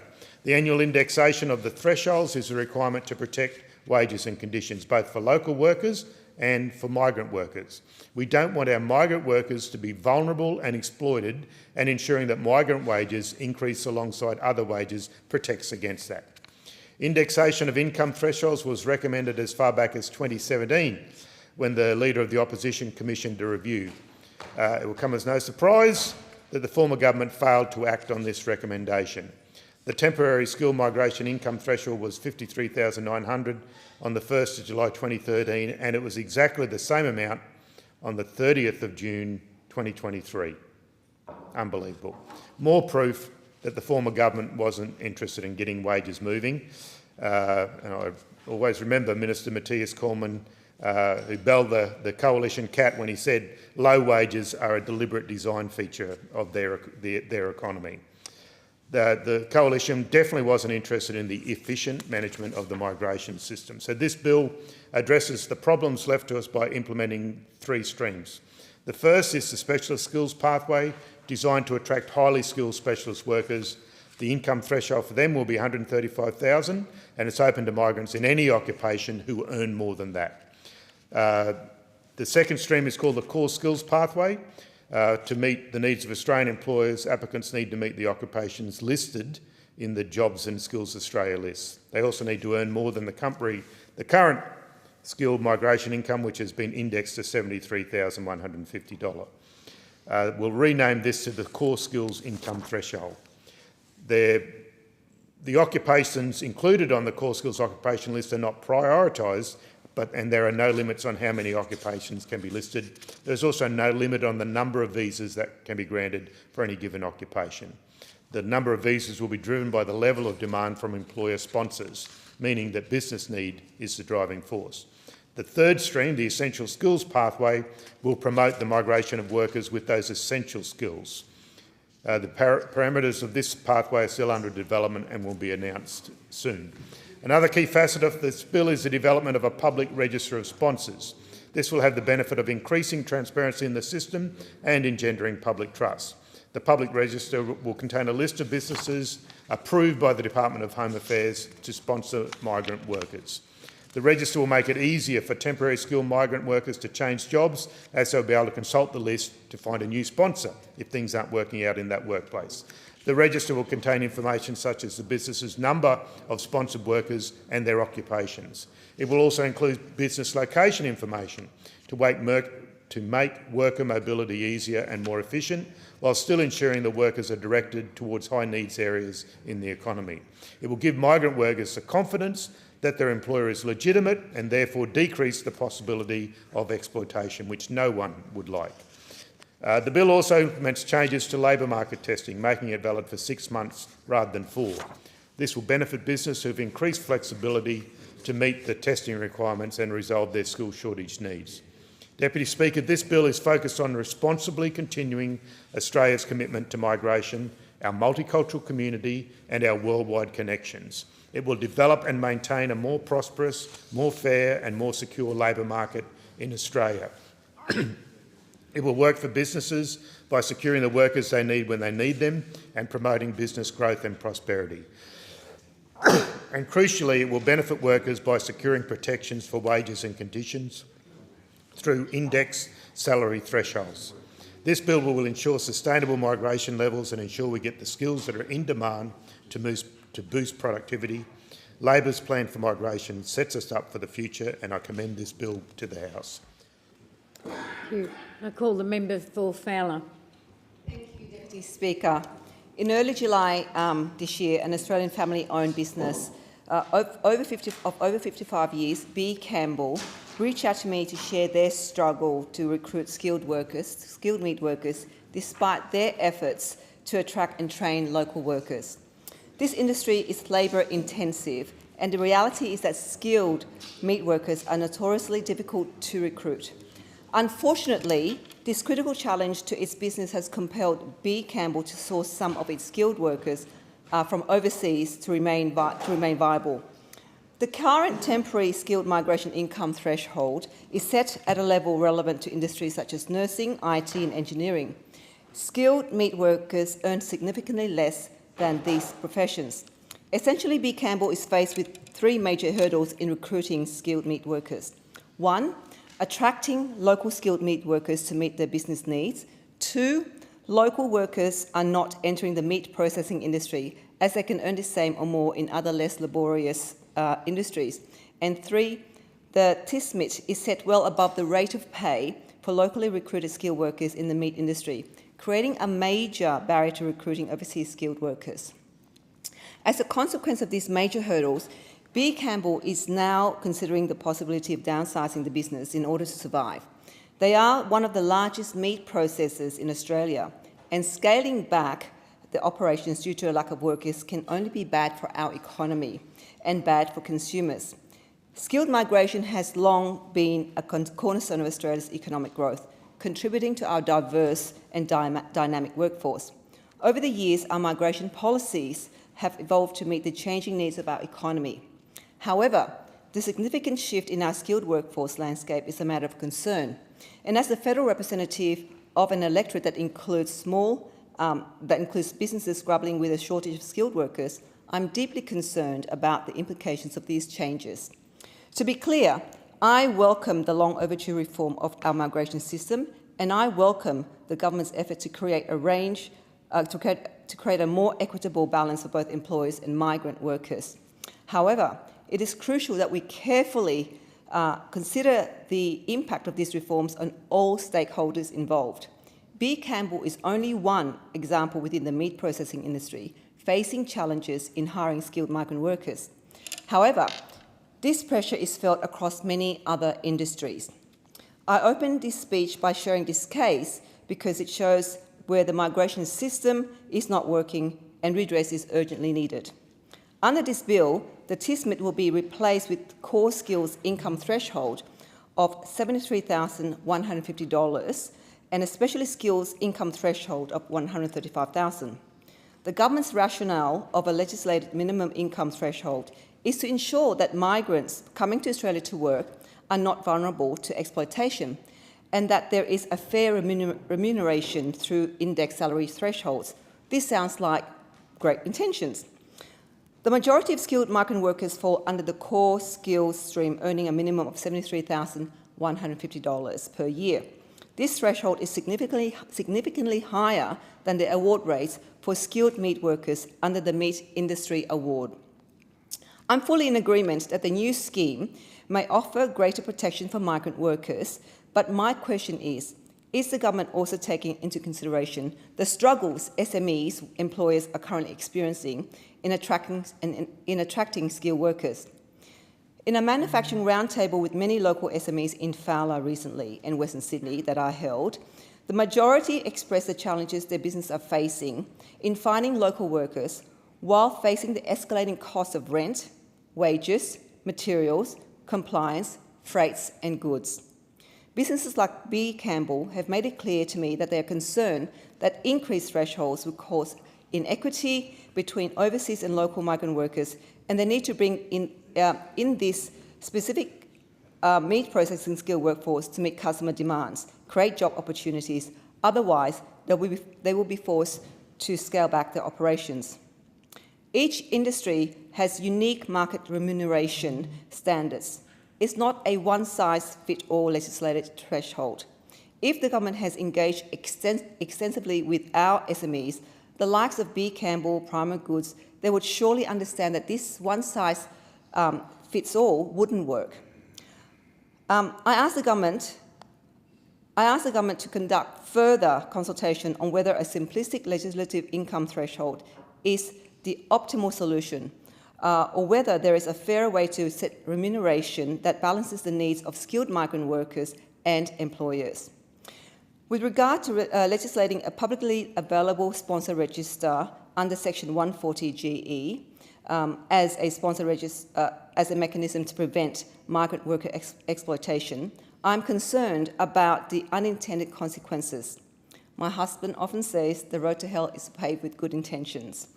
I understand that this instrument would provide for the Department of Home Affairs to create a register of approved sponsors, including the sponsor's business name, ABN, and the number of people that they have sponsored, among other information. This measure came from the 2023 review of the migration system to address the worker exploitation and allow migrant workers to check the legitimacy of their employer. This provision is a double-edged sword. A public register would allow for greater transparency and confidence in sponsorships. However, this would place a greater administrative burden on businesses to access skilled migrant workers to supplement their workforce. If anyone in government has operated a small business, they would surely be aware of the regulatory burden on SMEs, such as environmental regulations, diversity compliance, changes in industrial relations, and welding regulations, for example, which all contribute towards the operating costs of a business that has to bear the burden of increased energy, wages, materials, rent, transport, insurance, and logistic costs, just to name a few. I'm also concerned that a public register may deter businesses from seeking to sponsor overseas workers, as they may be required to disclose commercially sensitive information accessible to their competitors. This may also open a can of worms to other potential privacy concerns and misuse of data. Sole traders, especially those from culturally, linguistically diverse backgrounds, may not engage in an overly bureaucratic process that is difficult to navigate. This proposed Section 140 GBA proposes to extend the labour market testing, the LMT, from 4 to 6 months. I appreciate that LMT is an important process to ensure that an overseas worker is only engaged if there are no Australians qualified and available to do the job. However, there are industries that cannot afford the time to undergo labour market testing and require overseas workers urgently to support their business. I ask the government to consider that concessions we can give to businesses regarding the LMT, including potential exemptions to LMT to certain industries that are experiencing chronic workforce shortages, like B. Campbell. And in our roundtable, many of the local small manufacturing companies have got 50 job vacancies, and other vacancies that they cannot actually fill. So this is going to be a challenge for many of those SMEs. Therefore, any reform in the migration system should include provisions that specifically address the needs and challenges faced by SMEs. This could include streamlined process for sponsorship, reduced administrative burdens, and financial concessions. Overall, I welcome the reform of the migration system to strengthen the sponsorship and nomination process and to greatly protect vulnerable migrant workers. However, I ask the government to ensure that the needs of businesses, particularly SMEs, are given equal consideration as they are the backbone of our economy. Businesses like B. Campbell need our support, or our economy and local consumers will be impacted. A balanced approach that protects migrant workers while also addressing the needs and challenges of businesses is essential for the success to engage in for these reforms, essential for the success of these reforms. I call on the government to engage in further consultation with all stakeholders, including businesses, industry bodies and migrant worker advocacy groups, to ensure that legislation is fair, effective and sustainable. Thank you, Deputy Speaker. I call the member for Adelaide. Thank you, Deputy Speaker. And Deputy Speaker, we know that Australia's had a long and proud history, and in some cases not so proud history on migration. Of course, the first migrants were the ancestors of our Aboriginal Australians, first arriving in Australia around 80,000 years ago. We then had the first European settlements in 1788. The British established the colony in New South Wales, a penal colony, in fact, marking the beginning of permanent European settlement. We then had periods like the gold rush. The discovery of gold in 1851 triggered a massive flow of migrants into Australia. Nearly 600,000 people came into Australia over that period. Most came from the UK, Britain, etc., but many also came from Asia, in China and around those areas, and including the US and other countries. We had Afghans that we encouraged to migrate to Australia in the 1800s as cameleers to go into the centre of Australia. So you can see that Australia's migration policies have always been there and morphed into what Australia needed, whether it be for its economic situation, whether it be for its workforce, or just the fact to populate Australia. A big blemish on our migration policies, of course, was the White Australia policy. From 1901, Australia maintained the White Australia policy, which required migrants to pass a dictation test in a European language to be able to come here. Of course, this policy was abolished after World War II, where we had an intake of migrants from all over Europe from 1948 onwards, and that was the post-war era. After World War II, Australia promoted immigration to the nation with the slogan, "Populate or perish," which was very famous now. Of course, we brought in the Assisted Passage Migration Act of many, many thousands of Brits, and then opened up to Southern Europeans who were seen not quite Europeans up until 1948, but they sort of passed the mark because they were a bit whiter in colour, etc. So these are some of the blemishes, some of the positives on our migration acts over the years. I am a product of Southern European migrants who migrated to Australia after World War II. You know, we've had, as we heard other speakers speak about, migrants from all over the world, from every single corner of the world that have made their homes here in Australia and have become great Australians. We know that Australia has had to tinker with the immigration policies, whether it be in a big way or a small way, to assist our particular needs of the time. And again, this piece of legislation is exactly part of that history that we've had in migration for years, trying to ensure that we adjust our migration policies to assist what we require today from migrants and the future of Australia. Deputy Speaker, back in 1948 there was a really interesting debate prior to bringing in Arthur Calwell's Assisted Passage migration to Australia of Southern Europeans. And there was a really interesting debate that took place in this House. There was one side of politics that debated and wanted to ensure that these migrants that were coming in would be paid at lesser wages. And that was the wish of the Conservative side of politics. On the Labor side, of course, in those days very dominated by unions, they knew that that would be the spiralling effect to the bottom when it came to equity in wages, and argued strongly against any difference in wages. Thank God this side of the House prevailed, and we've always had a very equitable wage system, regardless of who you are, regardless of where you've come from. Could you imagine the type of nation we would be today had the other side of politics prevailed? Could you imagine where we would be today? And I suppose some of the things in this particular bill want to ensure that we don't have that creep in of what I just spoke about. And that's why we've brought many of these many of these points in this particular bill. Deputy Speaker, we want to ensure the fairness of wages for everyone in Australia, regardless of where you come from, what the reason is, why you're here, etc. And we also know that this will ensure that it fulfils the role of businesses who are looking at migrants to fill positions, but also to ensure that we fix the bits and pieces that I suppose we see broken in a migration system. The bill legislates the indexation of that minimum income threshold for migrants in the government's new skills in demand visa in line with the wages of local workers. And again, that is ensuring that there will remain into the future equity in wages regardless of where you've come from and why you're here. Indexing these income thresholds, as I said, is important to maintain system integrity over time and ensure the temporary skilled migration program remains targeted towards the skilled workers Australia needs.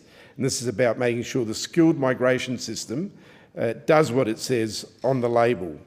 And this will help us maintain that social licence for our skilled migration program.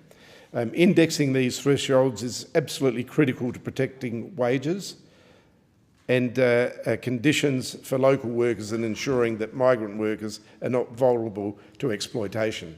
So we want to ensure that that spiralling effect to the bottom doesn't happen. And it could easily happen by allowing some of these, not dealing with some of these things and allowing them to creep in naturally, as perhaps may have been the case.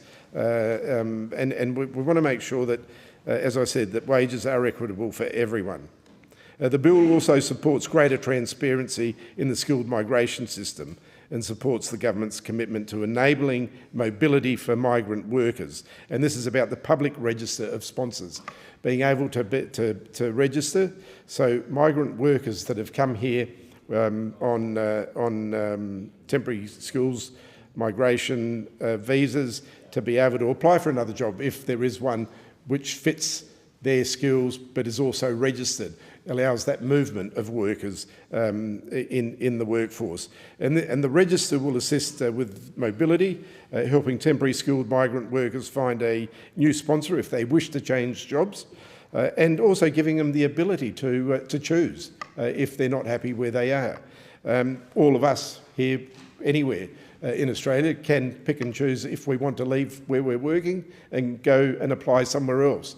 I suppose it's giving that same equity, the same ability to migrant workers as well. And by including postcodes registered with approved sponsors, it'll enable migrants searching for mobility to identify employers nearby and increase the practicality of the register. The register will also encourage transparency, and it's also a resource for temporary skilled migrant workers to check that a sponsoring employer is legitimate. And we've heard many stories where there's been issues with migrant workers, and in fact, very few, but they're pretty horrific when you do hear them. We want to make sure that they have another mechanism which puts a checkpoint that the sponsor is a legit sponsor. It'll also help to reduce temporary skilled migrant workers, I suppose, the accessibility to exploitation. And streamlining labour market testing as well is another big issue in this particular bill. The bill will also make amendments to the Migration Act that means labour market testing will be valid for 6 months, increasing it from 4 months. And this will make it much easier, Deputy Speaker, for businesses to meet their skills needs, providing more flexibility for businesses to meet their labour market testing requirements. But Deputy Speaker, as I said at the beginning of when I started speaking, Australia has a long history of migration. Usually the majority of it has been a successful history, with migrants coming from every corner of the world, coming to this place, including the member for Bennelong, who's here next to me as well, whose parents migrated here. All you have to do is scratch the surface a bit when you're speaking to anyone, apart from our First Nations people who have been here for 80,000 years, and the rest of us have all come from somewhere, whether it be your parents or your grandparents or 5, 6, 7, 8 generations. The idea of migration here in Australia is something that is very special It is very special to me to think that I live in a country where people have come from all over the world and we live in peace and in harmony. And it's one of the greatest things that we have as an asset. And migration will continue in this nation. It will continue for years to come. It will continue for many years to come. Our job as members of parliament, as governments, is to ensure that we make it as equitable as possible. And make it as equitable as possible, both for the migrants and for the people who are already here and established here. And one of the things that I said earlier, we had a debate in this place in 1948. Can you imagine, had the Conservative side of politics won that debate back then, where we would be as a nation today? And that's why it is important to ensure that when we are dealing with legislation with migration, that we look at wage fairness and ensure that we do everything that we can to protect people's wages, those that are established already here and those that are coming to our nation. I call the member for Melbourne.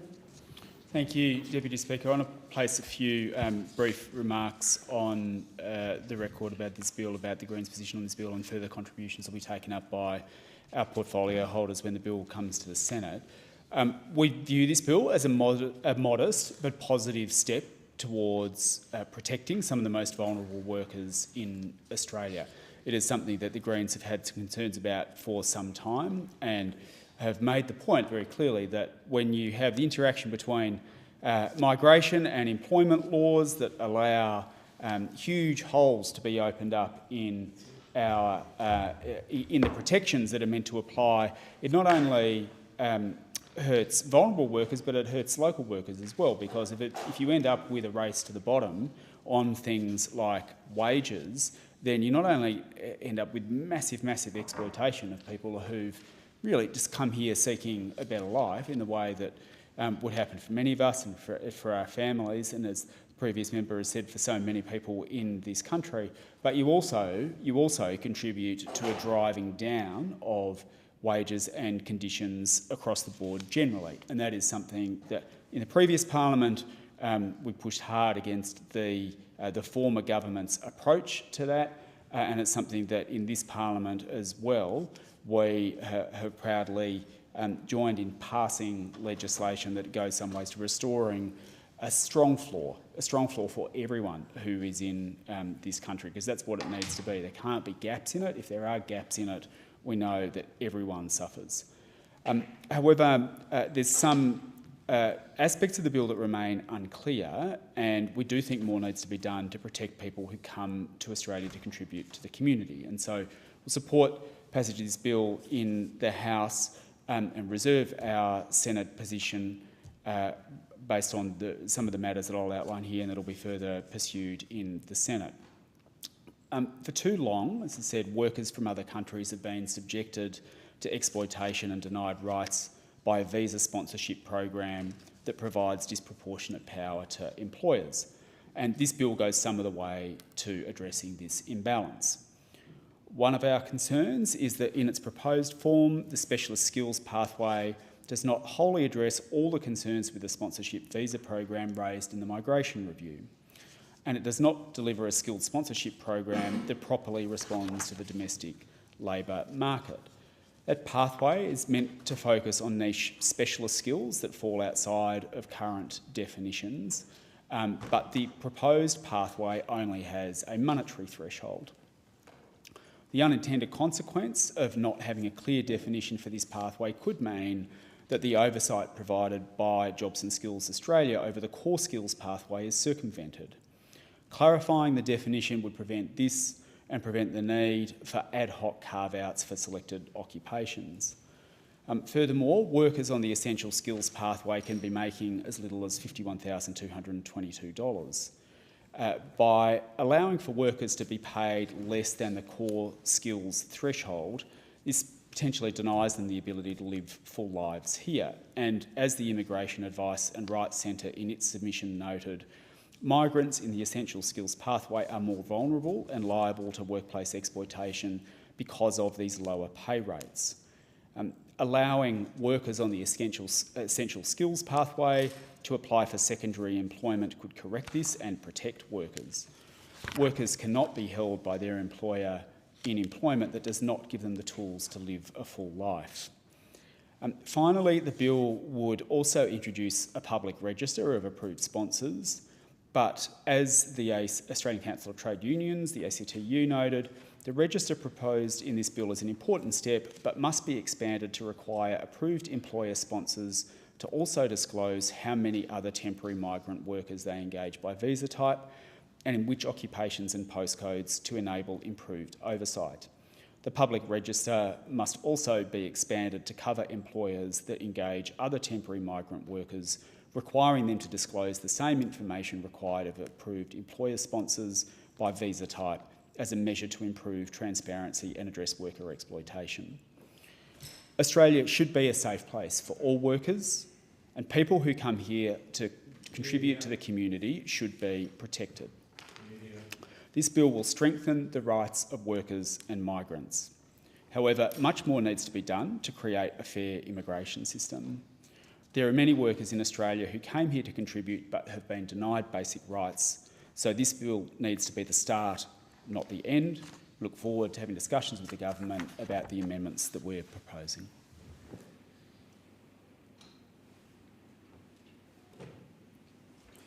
Oh, sorry, the member for Riverina.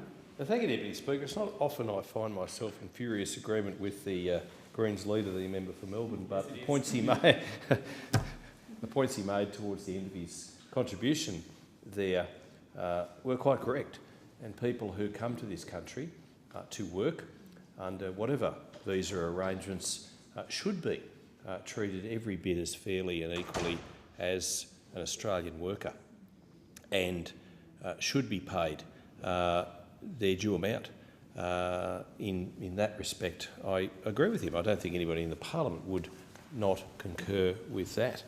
The Migration Amendment Strengthening Sponsorship and Nomination Processes Bill 2024 is policy that the Coalition generally supports the intent but there are some concerns, and I appreciate that these will also be flagged when this reaches the Senate. There are concerns about the process to determine if an occupation is of the relevant skilled occupation list. I will digress a little bit, Deputy Speaker, but I well remember when I was the Deputy Prime Minister and we were putting in place certain new visa arrangements for certain occupations, and the member for Flynn will be interested in this. We had a list of occupations that came under these skilled clauses, and one of the skilled occupations that was not on the list were truck drivers. And I note that Ron Finnemore, who has his own transport company, synonymous with the red and green colours livery, he advertises all the time in my local newspaper, the Daily Advertiser, and online for truckies. Finnemore's has searched all around the world for truck drivers. He, like many other regional truck companies, have B-doubles and other rigs backed up to fences in their yards because they simply can't find workers, and yet it wasn't on that skilled migration list that we had in place, and I think it was a missed opportunity. I know the member for Gladstone has a heavy vehicle driver's licence. He's got a proud owner of a very fine Mack truck, semi-trailer, and he knows just how important trucks are, particularly in Queensland, large state, lots of goods and cattle and stock to be moved around. But truckies keep our country moving, and I defy anybody to deny that a truck driver who can reverse a B-double into some of those tight nooks and crannies, particularly around supermarkets, if that isn't skilled, if that isn't high skilled, then I'm badly mistaken. But we didn't do it. It was a missed opportunity at the outset, and I think in any of these skilled migration clauses, acts, bills, lists, call them what you like. Truck drivers should be on the list, if not top of the list. How quickly will the skilled occupation list be able to be changed to respond to changes in certain occupations is a consideration that I raise. How will one list address geographic skills gaps? And you would know, being the member for Lingiari, that outstanding electorate in the Northern Territory. I'm very proud of the role I played to continue to have Lingiari as a House of Representatives seat. And you would know full well, Deputy Speaker, just how important it is to have those skills gaps filled in our regional electorates. I don't think our city friends get it. I'll just put that, doesn't matter what side of politics they are, I just don't think they understand the complexities of regional living and particularly outback living. And I admire those members who are in those large, sprawling outback electorates for the job they do to advocate here to get more skilled people into their electorate. So, Deputy Speaker Scrimshaw, thank you for what you do. Another consideration is how quickly will the list be able to be adjusted to seasonal requirements? And that's another thing. And I know that unfortunately Labor is axing the live sheep trade, and shame on Labor for doing that. But you know, you get these city types who get up there with their prepared notes and they talk about, oh, let's just send the Gulf states boxed meat, chilled boxed sheep meat. Well, you know what? They don't want it. They want sheep, live sheep, offloaded off very high animal welfare standard ships, Australian ships, to have for their own processing. And the city members won't get that, Deputy Speaker, but we get it because we're from the bush, and we get it because we have farmers, particularly stock producers, who come to our electorate offices and tell us of the hardships they have to find people, tell us of the hardships they have to truck their stock, and all the other factors that are important considerations in the important work that they do, and the important work that they do is to feed us and to feed other nations besides. But more than that, try finding enough workers to fill the roles required in abattoirs. It's very seasonal work. It is very seasonal work. And then it's hard enough to find them in Wagga Wagga, where we've got the biggest livestock exchange in the Southern Hemisphere, let alone Forbes, which is also in my electorate for the time being. We've got the second biggest livestock centre in the Southern Hemisphere. And Wagga Wagga has a fine cattle processing plant. And Forbes is trying to reopen an abattoir. They've got plans to do just that sometime in the future. I know the Cootamundra Meatworks has reopened and is now doing multi-species, where before, when it was owned by the Manildra Group, was only doing sheep. But they're in places where there are plenty of workers. Try finding workers, skilled or otherwise, to fill those places to build new abattoirs in outback, remote Australia. Good luck. But, you know, you'll get the teals who'll stand up there and go, oh, yeah, let's just build more abattoirs. Yeah, let's build Rainbow Land while we're at it. I mean, it's just nonsense. They don't get it. They don't understand it. They never go beyond the sandstone curtain that is the Blue Mountains to ever find out what's going on in regional Australia. And then they expect to lecture us in their pious, perfectionist way. I hope in my next life, sanctimonious, absolutely sanctimonious, thank you. And, you know, I hope when I come back in my next life that I can be as perfect and pious as one of them. But we move on. And how well will the skilled occupation list cater for the different employment needs across regional areas? This is simply unknown. And I know when I visited the Northern Territories, I did often when I was the Deputy Prime Minister, how hard it was to find mango pickers. You got fine mangoes up in the Northern Territory, some of the best in Australia. But it's really hard to find people to do that job. Now, some city types will tell you, well, that's, that's just this picking mangoes. How hard can it be? But it's very hard. It's very tough. It's back-breaking work, and it's also skilled. There's a lot of skill to do that. There are real concerns, and it is unknown how well Jobs and Skills Australia will function and respond to the needs of the employment market, and that's the other consideration that we do need to take into account, and that's Jobs and Skills Australia as to how it will adapt and how it will adopt this particular legislation once passed. It's unknown as well what influence the unions will have on shaping the jobs that are listed on the skilled occupation list. Will we have the CFMEU limiting the number of builders that are who are allowed to get a visa so that they can artificially prop up their ridiculous wage demands, exorbitant wage requests? And this has to be a real consideration. I mean, you had the CFMEU there just recently wanting to stop all work on any AFL projects simply because somebody who was in charge of the AFL umpires, they didn't like him.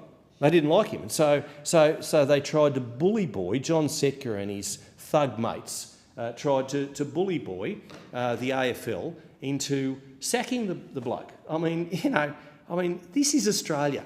It's not Europe back decades ago.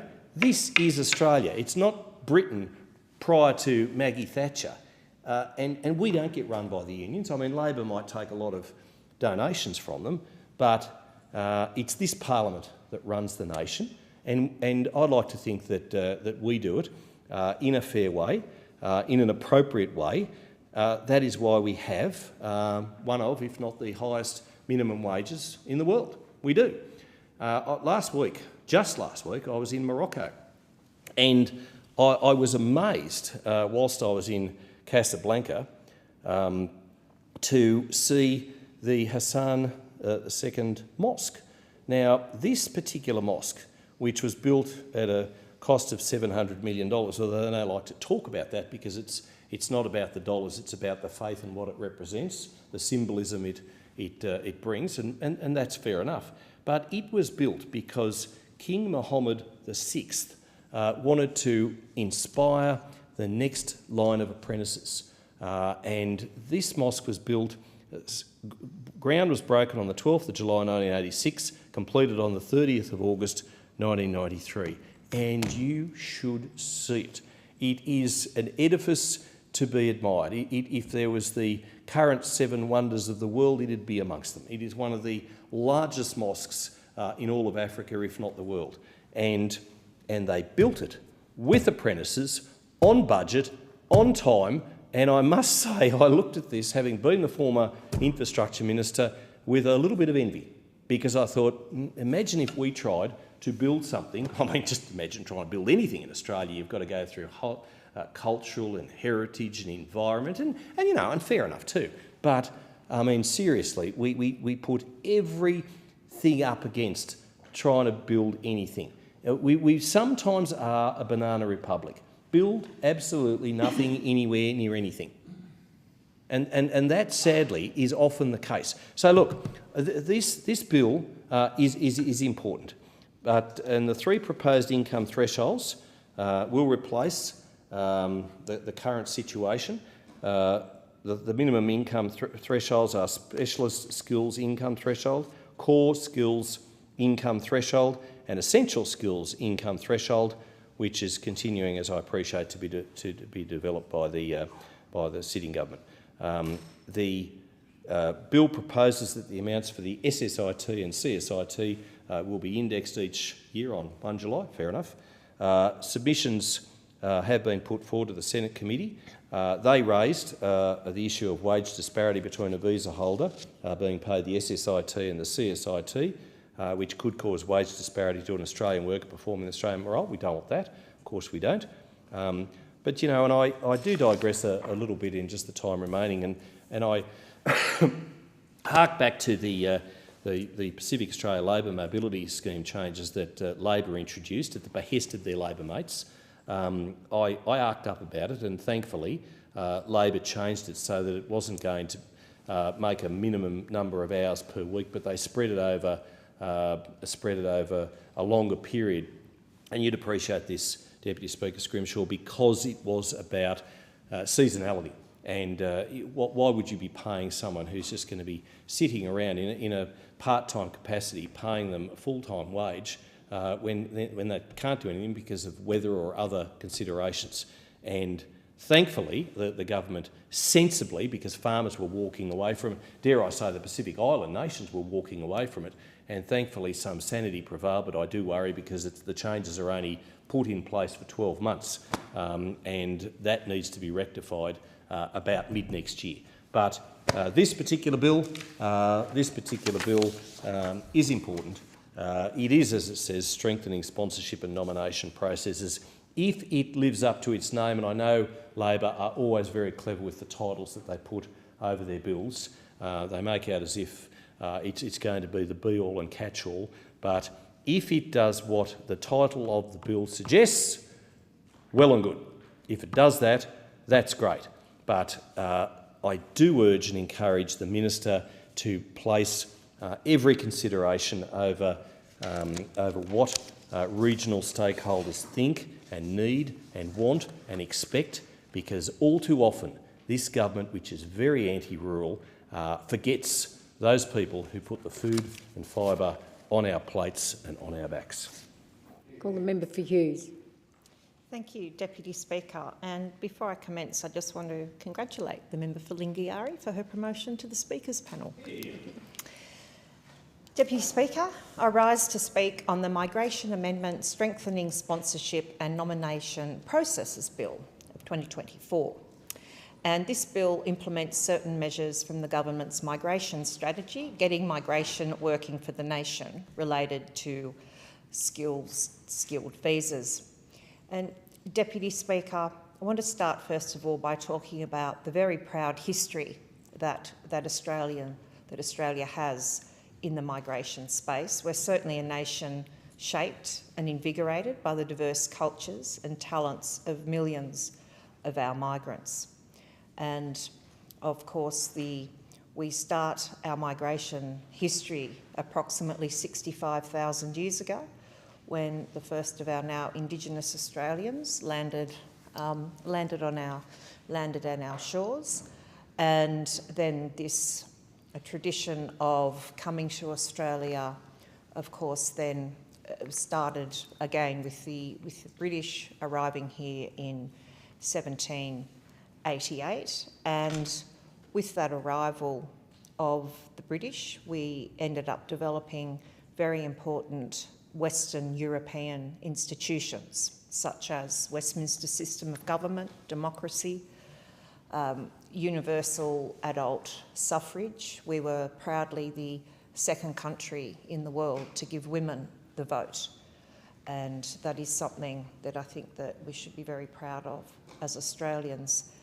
And then our traditional, our migration culture continued as we started to welcome others from all around the world. For example, in the 1850s, people from China first started to arrive.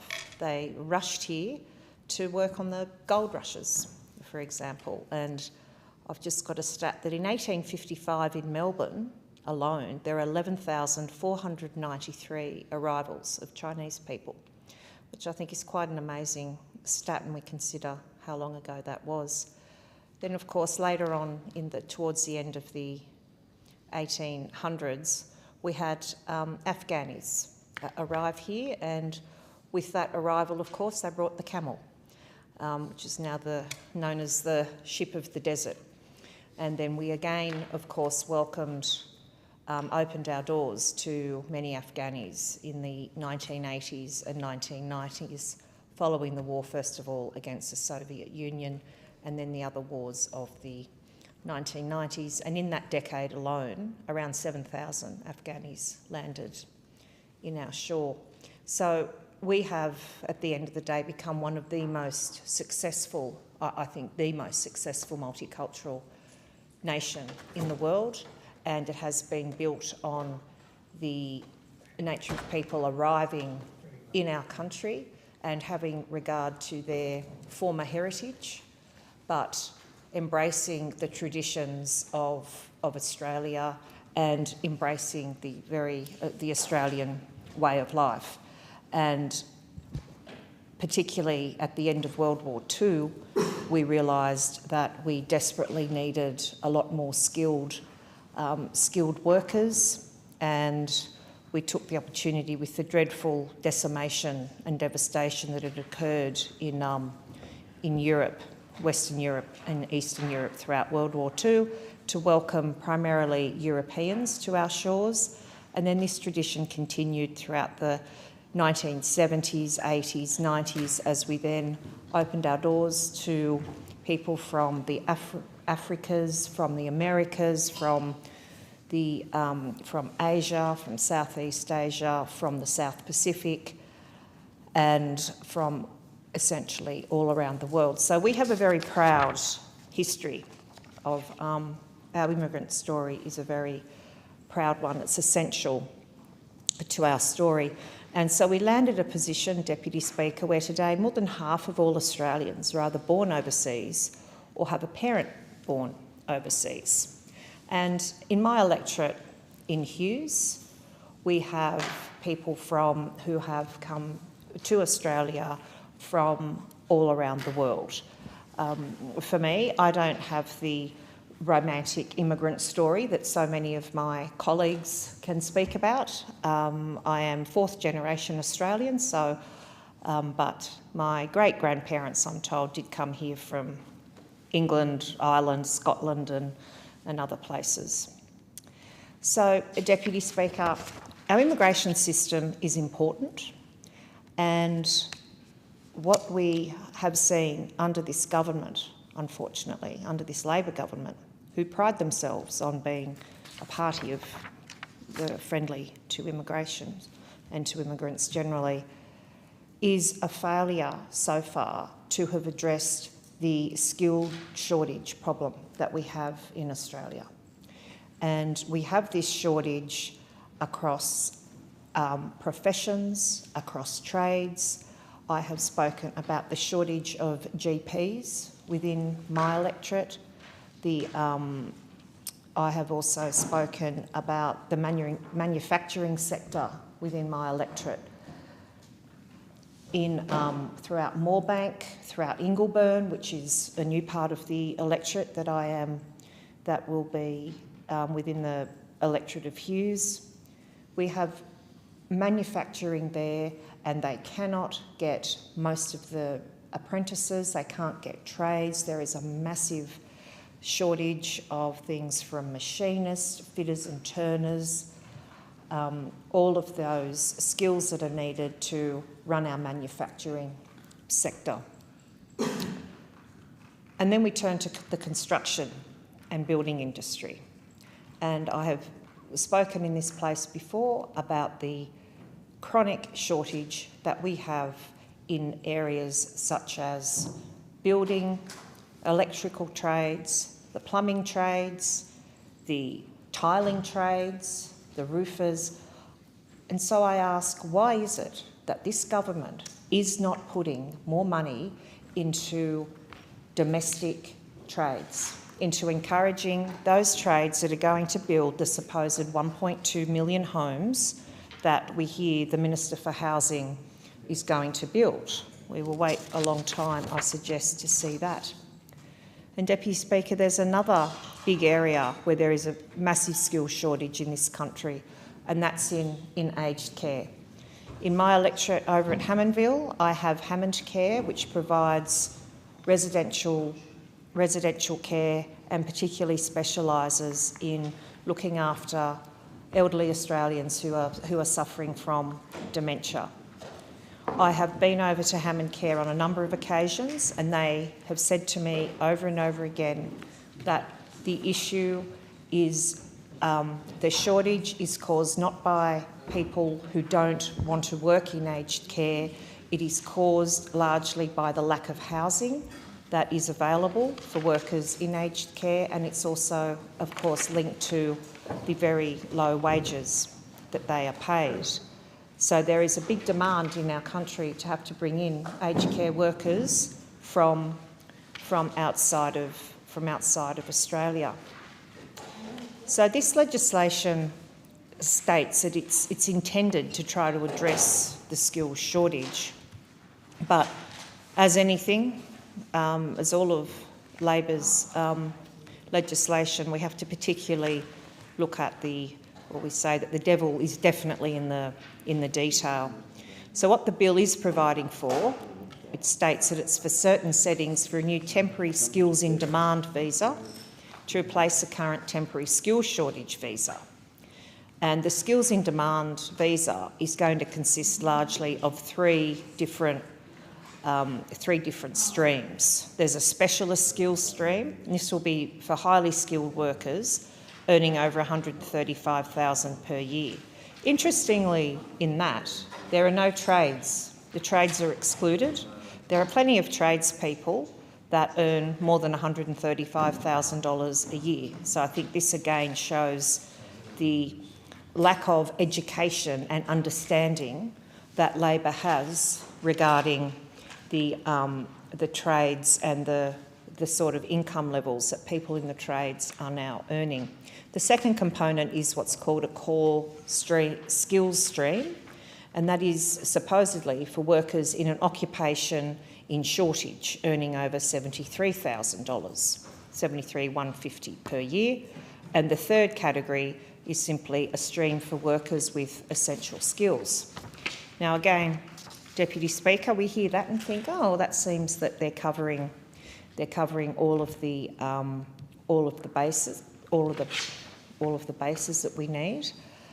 But there is no specific occupation list, for example, for the specialist skills pathway that's designed for high income professionals.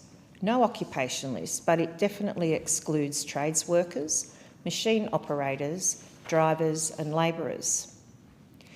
There are plenty of machine operators that I know that work in manufacturing within my electorate that earn more than $135,000 per year. So Labor has again, in usual way, failed to do their research, failed to provide some intellectual rigour into this legislation. And then we look at it includes a register, for example, of approved work sponsors. But there are, while we on our side generally support the policy intent of the bill, we certainly need to close the gap, and we need to build in a lot more of these skilled workers from our immigrants. But there are a number of concerns, and I note that while we are speaking, the bill is being considered by the Senate committee and the Senate committee report. But some of those concerns is about how is the process to determine if an occupation is on the relevant skilled occupation list. The bill's silent on that. How quickly, for example, will the skilled occupation list be able to be changed to respond to changes in certain occupations? How will one list address geographic skills gaps, for example? And we heard beforehand the member for Riverina talk, for example, about his experience when he was Deputy Prime Minister about noticing that there was a big skills gap, for example, in mango pickers up in the Northern Territory. I think that's a very good example to show, well, how quickly will something like that be included onto the various lists? Also, how will the skilled occupation list cater for the different employment needs across regional areas, for example? This again is completely unknown. We also need to understand how well the Jobs and Skills Australia will function and respond to the needs of the employment market. And so that again is another gap, another silence within this legislation. And of course, importantly, while we've been talking about the building and construction sector, what influence will the unions have on shaping the jobs that are listed on the skilled occupation list? For example, we have the next reiteration of the CFMEU, limiting the number of builders that are allowed to get a visa so that they can artificially prop up their exorbitant wage demands. Concerns were also raised through the Senate committee process about the minimum income thresholds, and I've raised that particularly with machinists, for example, and the threshold of 137,000. So, Deputy Speaker, while the intent of this legislation is sound, there are concerns with whether or not the intention of this legislation will, in fact, result in proper implementation, and whether it will, in fact, address the chronic skills shortage that is in our country. But we do need to fix our migration system.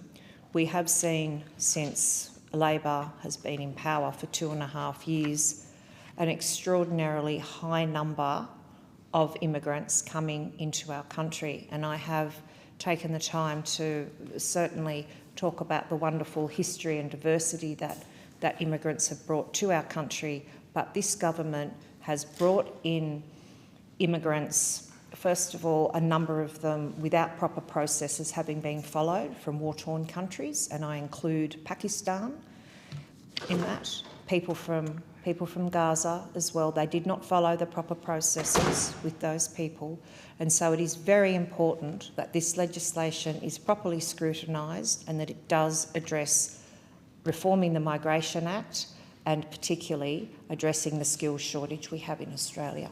Thank you, Deputy Speaker. And I thank the member for Hughes for their contribution. The question before the Federation Chamber is that this bill be now read a second time, and I give the call to the member for Wentworth. Deputy Speaker, I rise to speak on the Migration Amendment Strengthening Sponsorship and Nomination Processes, Bill 2024. Introduced back in July, this bill implements several parts of the government's migration strategy. This includes setting index-linked salary thresholds for the skills and demand visa, including the specialist skills pathway for those earning at least $135,000, the core skills pathway for those earning at least $70,000 with an occupation on the core skills occupation list, and the essential skills pathway for those earning under $70,000 but who work in essential skill occupations. These are positive changes. They reflect the need for our migration program to focus on bringing the best and the brightest to Australia, to do so in a way that is quicker and simpler for employers and employees alike, and to give migrants clearer pathways to permanency, more opportunity to move employers, and to take a risk-based approach to preventing exploitation and abuse. These are the kinds of changes that I and many others have called for since before the election, and they will be welcome in Wentworth.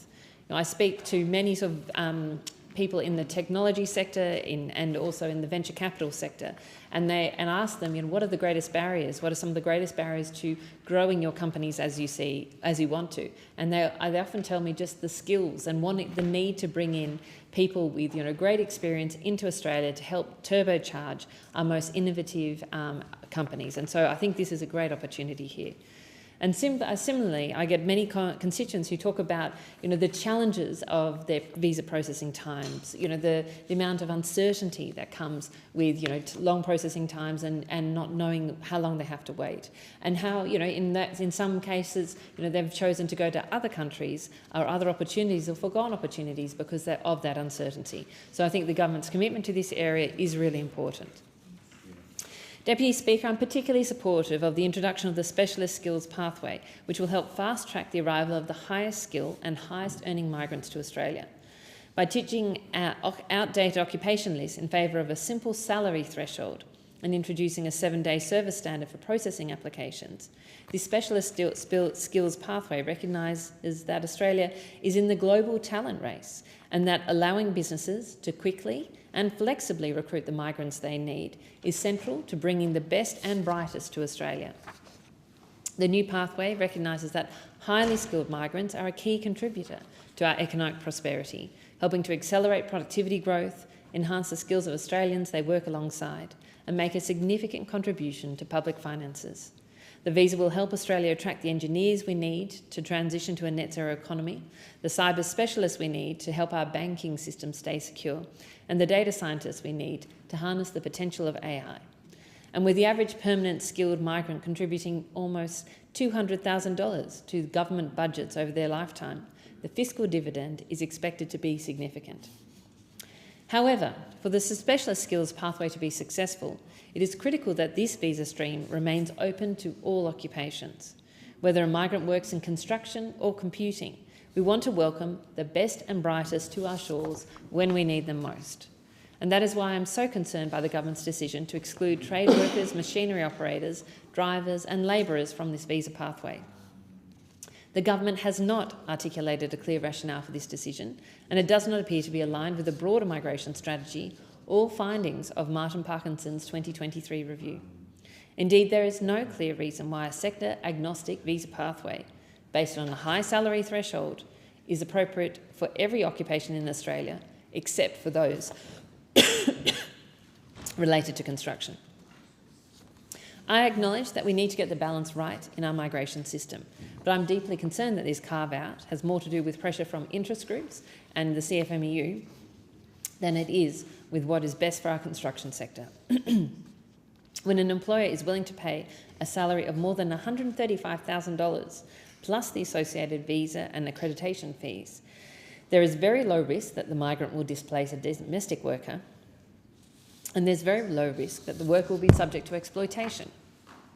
In the design of the specialist skills pathway, this logic has been accepted by the government for every other sector in the economy. But for some reason, the government believes this does not apply to tradies. Instead, this carve-out creates additional hurdles for skilled migrants in construction, increasing the complexity of the overall migration program and effectively creating a two-tier system with different rules for so-called blue-collar and white-collar workers. As the Australian Chamber of Commerce and Industry Chief Executive Andrew McKellar has said, these are distinctions that don't fit into the modern economy. If you clear the salary threshold to enter a high-skilled tier, you should be allowed to apply for the visa. Your occupation should not factor into the equation. The last thing we need is a system where the highly skilled tradespeople Australia desperately needs are being treated like second-class workers. The decision to exclude construction workers from the specialist skills pathway comes at a time when we urgently need to expand the construction workforce. Master builders anticipate that at least 500,000 workers need to enter the industry by 2029 to maintain business-as-usual construction levels. And an even higher number is required if we're to meet the Housing Accord target of building 1.2 million homes over the next 5 years, as well as to achieve net zero by 2050. Speak to anybody running a building site and they will tell you they are desperate for staff, particularly in those highly skilled roles. But despite the imperative in expanding our construction workforce, the building industry is struggling. According to master builders, the sector recruited only around half of the additional workers it needed in the first half of 2024, and new construction apprenticeships actually fell in 2023. The government has made some welcome commitments to expanding the domestic construction workforce through initiatives such as fee-free TAFE, but we also must acknowledge that skilled migrants have also a role to play, just like they have a role to play in building the vibrant economy and society that we enjoy today. This is particularly the case for high-skilled, high-earning parts of the building sector. These workers are in short supply in Australia. They are difficult and expensive to recruit and cannot be trained domestically in a short time frame. Skilled migration is therefore an important tool to make sure Australia has the construction workforce we need. So, Speaker, whilst I support this bill, it is clear that the carve-out for construction workers from the specialist skills pathway is unjustified. I urge the government to remove the carve-out of tradies from this visa stream and allow construction workers the same access to this new fast-track visa as in every other occupation. If the government is not willing to do this, I urge the government to ensure that tradies across the spectrum are given access to the other skilled pathways so that we can get the tradespeople we desperately need into the country at the speed in which we need them. I'd like to make two further comments relating both to the bill but also to migration more broadly. One of the reasons why I do support this bill is because we do need to restructure our migration system. One of the most heartbreaking cases that I get in Wentworth are people who have spent many years in Australia, going from temporary visa to temporary visa to temporary visa.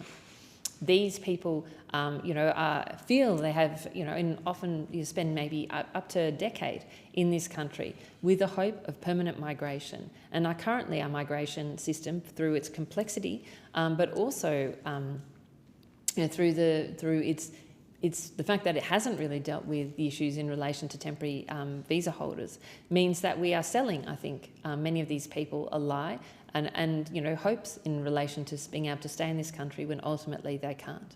And so I think this is an area, while I very much support these new these new pathways the government is providing and the focus on speed, I think we absolutely need to make sure that we can find ways through in supporting the temporary skilled workers that we already have, and find ways either to make sure that we don't continue to actually bring in people who we don't, who have an expectation of being able to stay in Australia, but ultimately have no real prospect of doing so, because I think we are letting them down. The second issue I'd like to raise in relation to skills is, again, the access of these skilled workers, again, particularly for the hospitality industry. I hear consistently from the hospitality industry that they are really in need of key workers. And so, I know that they have come together in relation to some of these pathways, and I think that is really important because, again, many of those people, these skilled people in the industry, have been some of those temporary workers going from temporary visa to temporary visa with no real prospect of permanency, despite building deep relationships and making significant contributions to our country. And finally, I would like to briefly talk about aged care workers. The government, we all recognise, I think, in this country that we are in desperate need of healthcare workers and particularly aged care workers. Now, the government has introduced some pathways in particular for aged care workers. But the way in which it has done this troubles me and certainly troubles many of the aged care companies that I have spoken to in my electorate.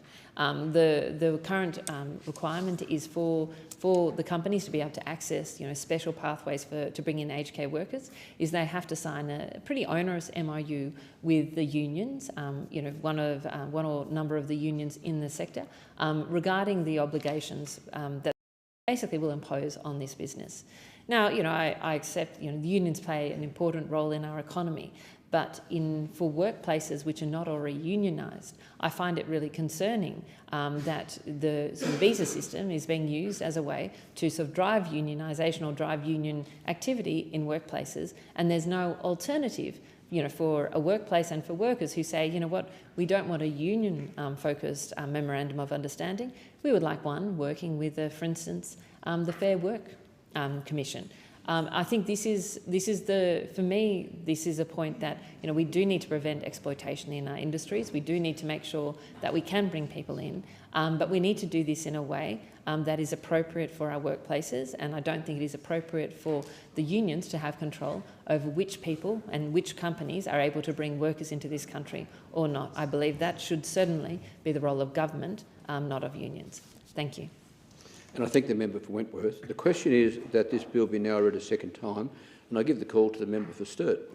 Thank you, Deputy Speaker, and I commend the contribution from the member for Wentworth and agree with many of the important points that she's made. And I approach this from a similar perspective, which is that we in the coalition are very open-minded to what, at face value, the government is looking to do here, but there are some broader issues with the skilled migration system that this doesn't come close to touching on or addressing, and I hope that the government are looking at further opportunities of reform there. And the member for Wentworth made some important points around a lack of flexibility in the system, and of course there are vested interests that exert a great deal of pressure over legislation in this area, particularly when there are Labor governments in power, and we know that the union movement have very strict requirements that they put on their wholly owned political subsidiary, the Labor Party. It costs the unions a lot of money to elect Labor governments, tens and tens of millions of dollars. And for the unions, they have to make sure that they get full value from putting that money into the Labor Party. And on legislation like this, they always make sure that it's 100% in line with what they want or else. And everyone knows that's the business model. And so it is that very often reforms that Labor governments bring in this area and many others are all about the union movement and not about the actual needs of the Australian economy. I heard the brief contribution from the Greens leader, and I don't usually pay a lot of attention, but I picked up on this one, as I usually do, and just always push back when the Greens seem to have this default position that employers are inherently looking to exploit their workers, and that any piece of legislation to do with workplaces or migration has to be all about the fact that the evil employer is always looking for an opportunity to exploit their workers. And this is complete rubbish. There's obviously instances of bad behaviour that occur in any part of our society. But to all the employers out there, particularly the small businesses and particularly those in areas with substantial skills shortages who are looking to the migration system to fill very important skills gaps, we in the Liberal Party certainly don't have a default attitude towards you that you're all about trying to exploit someone, because you're actually not. And I haven't ever had anything to do with a business in my electorate, whether I've worked with them on issues like what we're debating right now around sponsoring skilled migration, many other issues that they have with their businesses' needs, and from a policy point of view, what we can be doing here in Canberra to help them more. They value their workforce. They look for every opportunity to do right by their workers. And of course, in the employment market that we've got right now, employers aren't exploiting workers, they're desperately trying to retain workers, and they're competing with their fellow employers because, of course, we've got these dramatic skills shortages in so many parts of our economy. Unemployment in the low 4s has been dropping down into the high 3s. When I studied economics, 5% was considered full employment, as a sort of orthodoxy, and we've been way under 5% for almost the entirety of my time serving in this parliament. So the Greens, as usual, are way off on that, but no one is surprised. So, Deputy Speaker, when it comes to our migration system and legislation like this, creating new ways to deal with, in this case, temporary skilled migration and the 3 streams, I think it's important, firstly, that we recognise there's a difference between the policies for the migration system and the administration over the migration system, because some people seem to think that policy is the big problem that absolutely has to be focused on and addressed, and there are policy issues with the way in which the detail of the system is run. But it's the administration that, in my experience, at a case-by-case level, in working with businesses in my electorate, and before I was a Member of Parliament working with the system on the other side of it, being in business and trying to at times sponsor skilled workers or a range of other solutions that you thought would be straightforward and obvious and were spectacularly complex. The administration of the system is something that we don't spend enough time talking about. Policy settings are going to be set by the government of the day, firstly around the size of the migration program, how that breaks down between skilled migration and the humanitarian program, family reunion, etc., student visa system and all the rest of it. And those policy settings are very important at the macro level, but equally the way in which we administer achieving those policies, in my experience at a case-by-case level, rarely sort of fulfils what the hope was of the policies when they've been set. Now, we in the Coalition have been very clear that we think the overall migrant intake is too high right now. Obviously, there was always going to be a rocky period, I mean rocky around the scale of migration because of the snap back that was always going to occur post the border being closed for those few years during the COVID pandemic. But certainly we're well beyond recorrections from that time, and we've obviously had under this government extremely high migration settings for an enduring period of time. The opposition leader made it clear in his budget reply this year that a coalition government will reduce the overall migration intake program, and we feel that that's extremely necessary, particularly to address serious acute policy issues that have come up because of that rapid, dramatic galloping of a population growth rate in the last few years in areas like housing and many others. But whatever the migration, the macro figure might be, the way in which we achieve that and the pathways that are available to people through that, and the sorts of people that we prioritise through that, regardless of what the total number is, are just as, if not more, important. Being from South Australia, we've always had been underrepresented with our share of migration on a, if you want to use a per capita metric, that might be the easiest and the most fair.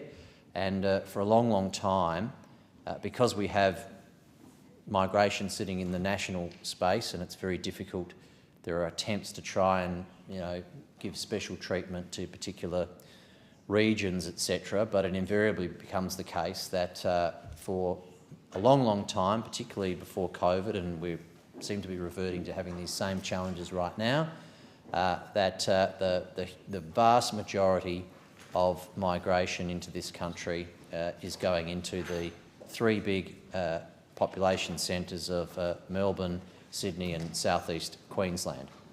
Melbourne, before COVID, and it's probably returned to this, was growing at about 100,000 people a year. Not entirely migration, obviously, but a huge proportion of that being migrants, and it was creating great distortions in our economy. Not good for the people of Melbourne to grow too quickly, as much as it's not good for some of the small towns in South Australia that have dramatic shortages in many, many skills, lots that would not be picked up in the legislation that we're debating right now, because ultimately, and people from Melbourne probably will, nod along to this and say, yeah, absolutely, it's quite appealing to move to Melbourne if you come to Australia through the migration program, and I don't begrudge Melbourne being a great destination, or Sydney or southeast Queensland. But it's actually important, particularly when we think of the skilled migration program, that it's achieving something much more important, which is providing the entirety of our economy, every part geographically of our economy, with what the skilled migration stream is meant to, which is addressing labour shortages, not just in particular skills, but in particular parts of geographic parts of our economy. And COVID disrupted this greatly, but given my background in South Australia, both with the then Premier and before that in the wool textile sector, I'd been hoping to spend a lot of my first term trying to see some reform in that area, and particularly a bit like the way the Canadians have a more robust structure in providing people with pathways into particular geographic parts of Canada, rather than letting people come into Australia saying, oh yeah, I absolutely want to go and work in a regional centre in South Australia. I'd love the South Australian government to put me on their sponsored list and get me into the country, but equally, once I'm in, not fulfil the promise that was implicitly made by being sponsored into the country to be in the regional skilled migration scheme, perhaps sponsored by the South Australian government, perhaps with an expectation, because you said so when you applied, that you wanted to work in the agricultural sector in the Riverland, or in the mining sector in the far north, and instead at the first opportunity, as I say, go to the magnetic parts of the country like Sydney, Melbourne and southeast Queensland. So I still am a strong, firm believer, like so many in the South Australian business community in particular, at looking for a more robust way to bring geography into the skilled migration scheme. Now, this bill doesn't envisage that, to my understanding. It obviously looks at skills, looks at the three categories, but to my understanding, we're still not going down the path that I'd like to see us going down, which I think all sides of politics from South Australia and probably other places like Tasmania and that need to address the challenges we've got in attracting people coming through the skilled migration program to actually come to our parts of Australia, that there is an opportunity to look for reform in that area. So we in the Coalition are happy to see this bill progress. There's a Senate committee that we want to reflect on the submissions on through that, etc. But we're here to work with the government in constructive ways to address the challenges of the skills crisis, and a more robust framework for the skilled migration scheme is a way to do so. His seat.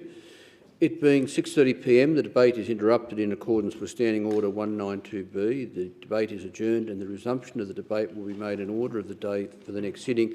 The member for Sturt will have leave to continue speaking when the debate is resumed on a future day, and I call the clerk. Government Business Order of the Day number 2, resumption of debate on the question that grievances be noted. I thank the clerk. The question before the Federation Chamber now is that grievances be noted, and I'll give the call to the member for Goldstein. Thank you, Deputy Speaker. Housing in Australia has never been so unaffordable. Staggering property prices and rental growth have put an immense strain on our families and the wider economy. The median house price in Australia sits at approximately $800,000, almost 8 times the average annual income. In Melbourne, the median is $928,500, almost 10 times the average. In Bayside, which makes up a large part of Goldstein, it's well over $2 million. And in the city of Glen Eira, also in my electorate, it's over $1.5 million. It's obvious that these prices are far beyond the reach of many people. As a result, in Goldstein, people are increasingly unable to live near their work. People who own shops and businesses in Goldstein are sometimes living half an hour away by car, and many essential workers and most young people are priced out. For them, home ownership has become completely abstract. All of this has a disastrous impact on the vitality of our entire community, with teachers, police, aged care professionals and others unable to live among us. Finding a rental can also be extremely challenging, and if you do, the rent is inevitably astronomical. The Victorian Government has recently announced plans for large-scale housing developments adjacent to train stations across Melbourne, including at Moorabbin, the 3 Brighton stations, Hampton, where I live myself, and Sandringham. The initiative includes rezoning height limits to allow high-density residential towers of up to 20 storeys in 50 train and tram zone activity centres, with construction of over 300,000 homes planned by 2051. The need for housing is accepted. However, this plan, which was unilaterally dropped on the front pages of the Sunday newspapers, has been poorly explained, announced with zero communication with either communities or local councils, and has therefore unsurprisingly been met with confusion, anxiety and in some cases anger from residents. In my view, this kind of large-scale change must come with good planning that includes childcare, healthcare, schools, transport and a range of other things, including open space and overall community benefit. So far, there's been no community dialogue and no evidence of a holistic housing policy that's appropriate to the environment and addresses the need for services and infrastructure to accommodate a denser population. I support increased housing in my electorate, and I know that many in our community understand the need for it too. I would encourage the state government to bring the community along in good faith. Because Goldstein's struggles reflect a national intergenerational housing crisis that demands immediate action from all levels of government, and an apolitical long-term approach that doesn't pit generations or suburbs against each other. This is housing politics that we don't need. Across Australia, housing has become a primary investment, but soaring living costs and stagnant wages have fractured affordability, along with factors like immigration, capital gains tax breaks and negative gearing, and federal first home buyer grants. Median rent nationally is at a record high, having risen 8.5% in the last year, according to CoreLogic, Melbourne saw the second highest annual increase of all the state capitals. From 2021 to 23, construction costs surged by almost 24%, while wage growth remained under 8%, widening the gap between income and housing. As a result, only 13% of homes were affordable to median income households last year, and young Australians are at a particular disadvantage. From 2022 to 23, young Australians with tertiary education embark on their financial journey with an average help debt of $26,495. Even with newly announced student debt relief, most will need to save for over a decade to afford a home deposit.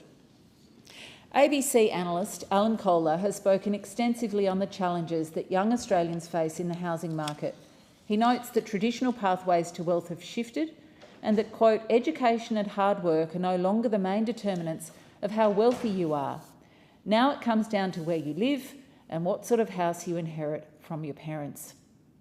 Without help, young people are being pushed out of the communities they grew up in. In my Gen Zoe youth group, I constantly hear stories of young people who are struggling to pay rent or even find a place to live, let alone afford their first home. A push from myself and other independents working with the government to reform HECS Help student loan indexation has relieved $3 billion in debt for 3 million Australians, but this is far from enough. We must address intergenerational wealth inequality with urgency to arrest the deepening social and economic divide. Australia faces a complex challenge in balancing immigration rates with limited housing supply. While demand for new housing continues to soar, the construction sector is struggling to fill the roles essential to meet those needs. Migrants are essential for the building sector's workforce, yet their arrival increases housing demand, exacerbating the existing supply-demand gap.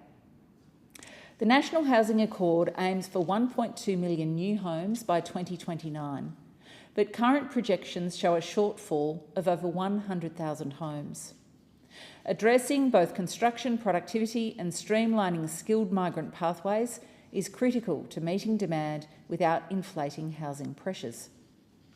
The Future of the Workforce report from Master Builders Australia stresses the need for 500,000 new skilled trade workers by 2029. But the data shows we're falling short of this target. Meanwhile, skilled migrants make up a quarter of the building and construction industry, but these numbers are declining. Master Builders recommends a streamlined visa to expedite entry for tradespeople and to ease the path to permanent residency for those skilled workers, which could stabilise timelines and costs for much-needed housing projects. Addressing the housing crisis also means expanding and empowering our construction workforce, particularly by increasing opportunities for women. Today, women make up just 13.6% of the construction workforce, and an even smaller portion of only 3.1% are employed in skilled trades. By creating pathways and support for women to enter and participate in construction, we can fill critical skill shortages while promoting gender equality. Indeed, since I worked with the government to amend the Jobs and Skills Australia legislation to add a gender lens, the organisation has elevated its focus in this area. Last year, I also hosted a roundtable with the National Electrical and Communications Association, bringing together industry leaders and policymakers to break down barriers that disincentivise women from entering these trades. With women making up only about 3% of tradespeople in non-traditional fields, there's a lot of ground to cover, but this collaboration is a step in the right direction. Addressing the housing crisis, Deputy Speaker, requires coordinated action across all levels of government. I've already called for a National Housing Summit to develop a cohesive long-term national housing plan. This approach must include local, state and federal governments, planning authorities, town planners, institutional investors and the construction sector, among others. I'd like to call it under one roof. This strategy must look beyond short-term fixes and consider Australia's needs for the coming decades, removing roadblocks to building supply to support not just home buyers and renters, but essential workers and all Australians, and include property-related taxes in an everything on the table tax review. At a national level, I will continue to advocate for multi-partisan collaboration to develop robust, long-term solutions to our housing shortage. In Goldstein, I call on the state government to engage directly with our community to ensure appropriate development with the services to go with it. Retrospective and vague promises of community consultation are inadequate. There must be a genuine conversation if we're to work together to resolve these issues. Australians need affordable, accessible and sustainable housing, and we must work together to make this a reality for all. Thank you, Deputy Speaker. And I thank the member for Goldstein. The question is that grievances be noted. And I'll give the call to the member for Paterson. Thank you, Deputy Speaker. You know, a lot's changed since the arrival of Lucy Osborne to Sydney Hospital in 1869. She was sent over by Florence Nightingale to improve patient care, train nurses and clean up the crumbling, vermin-ridden building. This forever changed standards of healthcare in this country. And to be frank, standards of healthcare in this country need to be forever changing, constantly improving. The next big leap in this country came in 1975 under the Whitlam Labor government, when Medibank was birthed. This too was later refined and reformed to Medicare by the Hawke Labor government in 1984. Labor is the party that built Medicare, our universal healthcare system that proves that you should not have to face financial ruin to receive proper health care in a modern economy like ours. I believe we can and should do more to protect universal access to health care, and constant refining and improvement of the system is the only way to do that. The Albanese Labor government has made incredible progress in getting Medicare back on track after almost a decade of neglect from those opposite. And now, after only 2.5 years of government, the international renowned Commonwealth Fund has ranked Australia as the highest performing health system in the world, taking into account access, process, administrative efficiency, equity and all-important health outcomes. We want this to continue. So to secure the future of our health, we're investing in ways that ensures Australia remains a destination for emerging clinical trials and giving Australians early access to life-changing medicine, constantly reforming, constantly improving. We also have invested $1 billion into the Medical Research Future Fund, which ensures that Australia continues delivering transformative and sustainable healthcare that innovates and includes things like new diagnostics. And I was delighted to visit Zip Diagnostics in Melbourne just last week and see firsthand the leaps being made in point-of-care diagnostic platforms, and not just for humans, but also for animals in our environment too. A big congratulations to Zip. Our government has invested $3.4 billion to list new medicines on the PBS and placed a 1-year freeze on the maximum co-payment of the PBS prescriptions for everyone with a Medicare card, and a 5-year freeze for pensioners and other concession care holders. We want to make medicines cheaper for pensioners. That's the bottom line. Last year, we tripled the Medicare bulk billing incentive, and we've seen a 2.1% rise in bulk billing. And I want to thank the doctors that are bulk billing people who really need it. We extended access to public dental services to those on low incomes, and we broke new ground by providing Australians with 60-day prescriptions, ensuring that they can access double the amount of medications they need on a single prescription. We can't also forget the 87 Medicare urgent care clinics that ease the pressure from hospital waiting rooms around the country.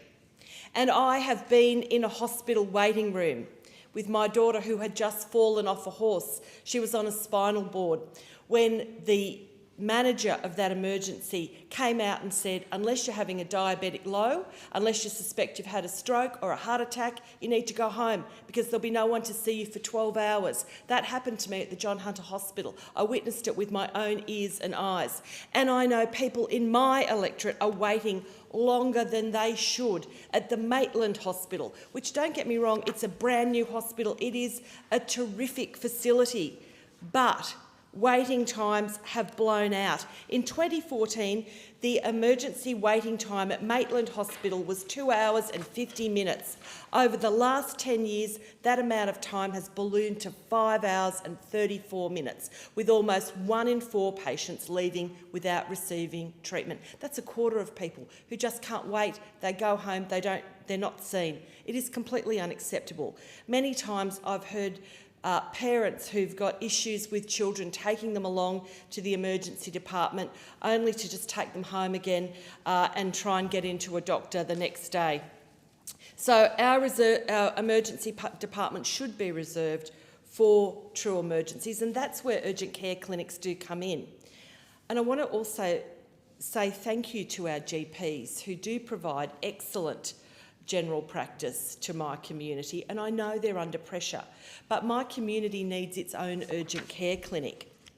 We need that treatment that lies in between going to the GP and going to the emergency room, and that's where urgent care clinics have provided a phenomenal service to communities. I know the Cessnock Urgent Care Clinic has been terrific. I, in fact, had a staff member who had to take a grandchild along. Now, that child was unwell and it was triaged and sent to the Maitland Hospital and was given phenomenal care there, which is great.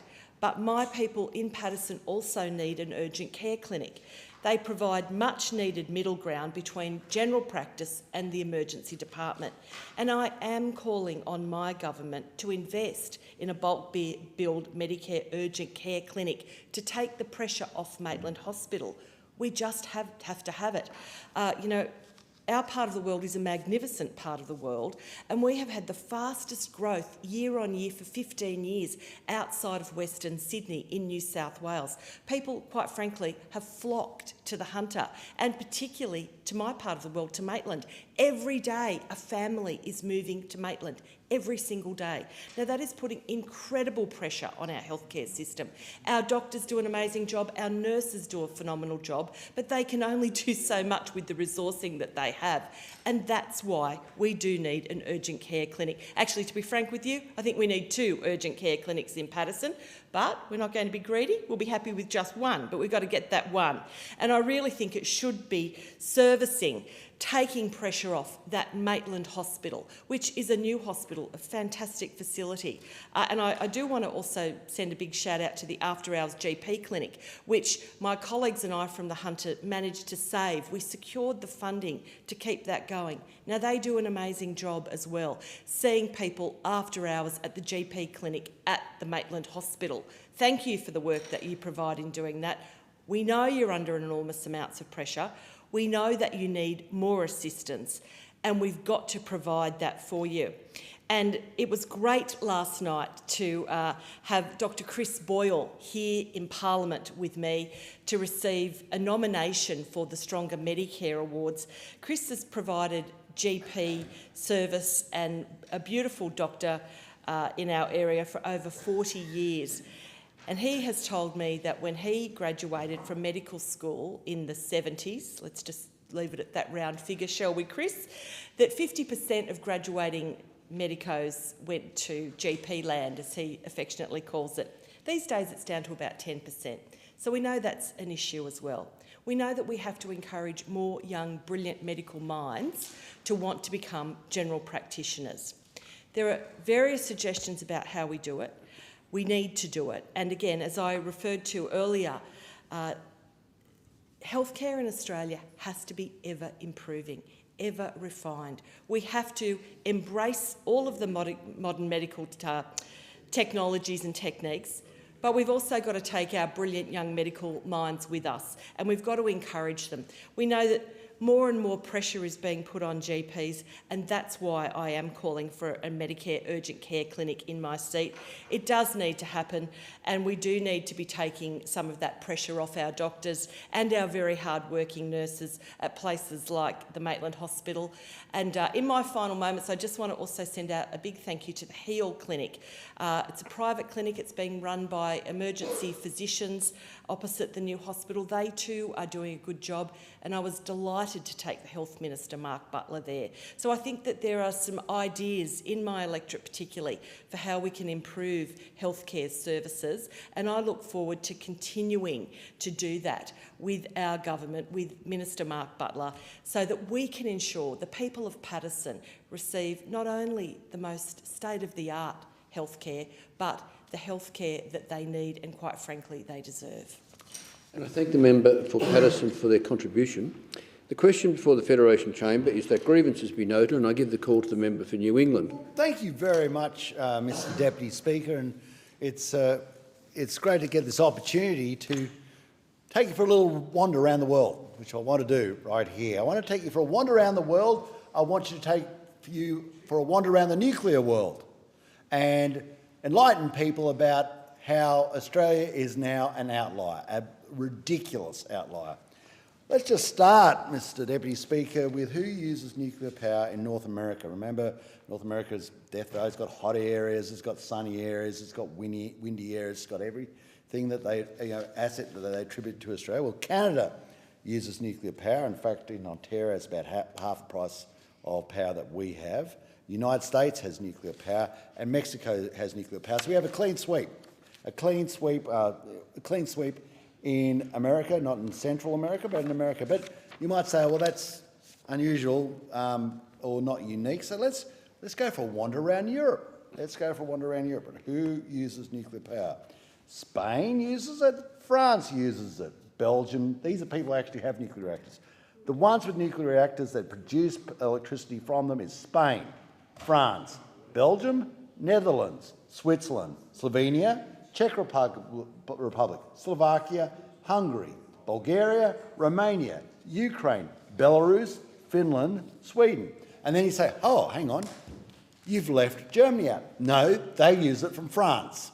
And what France is doing at the moment is their power is around about our price, and people think, oh, what's the trick there? Well, they're making a bucket load of money out of the Germans because the Germans are using the French nuclear power. And so it's working out. They're absolutely creaming it in France. And the Germans are trying to refurbish their coal-fired power plants. But then you think, well, maybe it's just a European thing and an American thing. So this is the one that's interesting. This. Oh, by the way, going back to Europe, the other countries that are developing it are Estonia, Latvia, Poland and Italy. They're actually in the process of developing it. So you almost got a clean sweep through Europe. We've almost got a clean sweep through North America, and we've virtually got a clean sweep through Europe. There's only a couple of countries, Ireland being one, possibly Portugal, but they could be using it from Spain, that doesn't use nuclear power. Maybe, and Denmark, they could actually pick it up from France as well. They could be picking up from the Netherlands, and when Poland gets going, they could be picking up from Poland. Let's go to Africa. Now, I think that we've probably got some advantages over Africa. Oh, no, you're dead right. This is the myth. You can't afford it. It's so expensive. Well, there's a few countries that apparently believe they can afford it. South Africa already has it. And these are the countries that are now developing it. Senegal, Morocco, Tunisia, Algeria, Nigeria, Ghana, Egypt, Sudan, Ethiopia, Kenya, Uganda, Zambia. So I hope we're starting to, just a penny starting to drop somewhere. The world has changed. The world is moving on. And it's leaving us behind with Zimbabwe, Namibia, Angola. There's a couple of other countries that are just like us. Angola is just like us. It's not looking at it either. Somalia. We've got a friend in Somalia. They're not looking at it. So this is ludicrous. So let's go to the Middle East. Well, the countries that use it, Iran, Pakistan, United Arab Emirates. Of course, Russia uses it. We won't even need to say Russia. But these are the countries now developing it. Uzbekistan, Saudi Arabia, Jordan, Turkey, Egypt, and of course the United Arab Emirates. Oh, by the way, the United Arab Emirates got 4 plants. It took them 8 years to get the first one up and running. It was operational. It was producing electrons for the grid within 8 years. And what's so frustrating about this, Mr Deputy Speaker, is there's a lot of Australian expertise up there that actually assists in this. From the legislation, helping them draw up the legislation, world's best gold standard practice, Australians actually in that process, technicians, but the one place these Australians can't work is here, because we don't actually have it. But maybe it's just in the Middle East, Africa, Europe and North America. So let's go to Southeast Asia. China, of course, is in the next 15 years is in the process of developing 150 new nuclear reactors. I'll repeat that. In the next 15 years, they're looking at producing another, going into the production and the planning of another 150 new nuclear reactors. And they're using it as a mechanism with Russia to leverage their influence into other countries, because they're saying, we'll provide you the technology to do this. This is why a lot of those countries in Africa are on board. Now, wouldn't it, if we want to have a moral movement of effect in the world, wouldn't we be saying use our technology so that we can put our fingerprints on this? But let's go through Southeast Asia. Japan uses it, South Korea uses it, China uses it, India uses it. In fact, they're expanding it. In fact, South Korea and Japan actually are at the forefront of the technology of developing nuclear reactors that they sell to other countries. But then let's go to the people who are developing it. Sri Lanka, Bangladesh, Myanmar, Laos, Thailand, Cambodia, Vietnam, Singapore, Indonesia, Malaysia and the Philippines. So, they're all in the process of development. They're way ahead of us. Now, Mr Speaker, there are 2 countries, away from Angola and Somalia, there are 2 countries noted in the world that have gone nowhere near this. 2, New Zealand and Australia. We're out there. We are really out there. Even Greta Thunberg supports nuclear energy. So it is this ridiculous position that we have got ourselves into this country, where we are sort of Luddites. We are sitting back decades. We are literally sitting back in last century in our view of this technology. And the world has just moved on. Let's really simple things. Most of these nuclear reactors, enrichment for plutonium for atomic weapons, which is very dangerous, it's 98%. These nuclear reactors we're talking about, most of it is not beyond 5. It's not beyond 5%. It's completely different technology that so many people are just unaware of. The people who are most unaware of it, who are the most basically nuclear power illiterate, are us. We have a nuclear reactor bang smack in the middle of Sydney and incredibly smart people, but the production of nuclear power, we're the ones who are illiterate, yet the reports we rely on to underwrite our ignorance are Australian reports, but Australia doesn't produce nuclear energy. We should be using the Finnish reports, or the French reports, or the Canadian reports, or the American reports, or the Chinese reports, or the Russian reports, or the Estonian reports, or the Spanish reports, or the Brazilian reports, or the Argentinian reports, or the Mexican reports, for all these other parts of the world. Our role, and we're seeing it right now. Right now, in a few hours, they're going to start, or they've already started voting in America, actually. They started in I think it was New Hampshire, all 6 of them. But what we've got to understand, Australia has one role. To be quite frank, the rise of totalitarianism in comparison to democracies is vastly more evident and vastly more powerful than it was before the Second World War. There is absolutely no doubt about it. If you look at the totalitarian countries, China, Russia, Iran, North Korea, who are sending their troops over now to the Ukraine, so this is real, they're vastly more powerful than the comparative power of the fascists before the start of the Second World War. What does that mean for us? It means don't panic, but become as powerful as possible, as quickly as possible. Every section of what you do must be at the top. You must be the top in education, you must be at the top in agriculture, you must be the top in manufacturing, and you must be the top in nuclear technology and power. You must be at the top.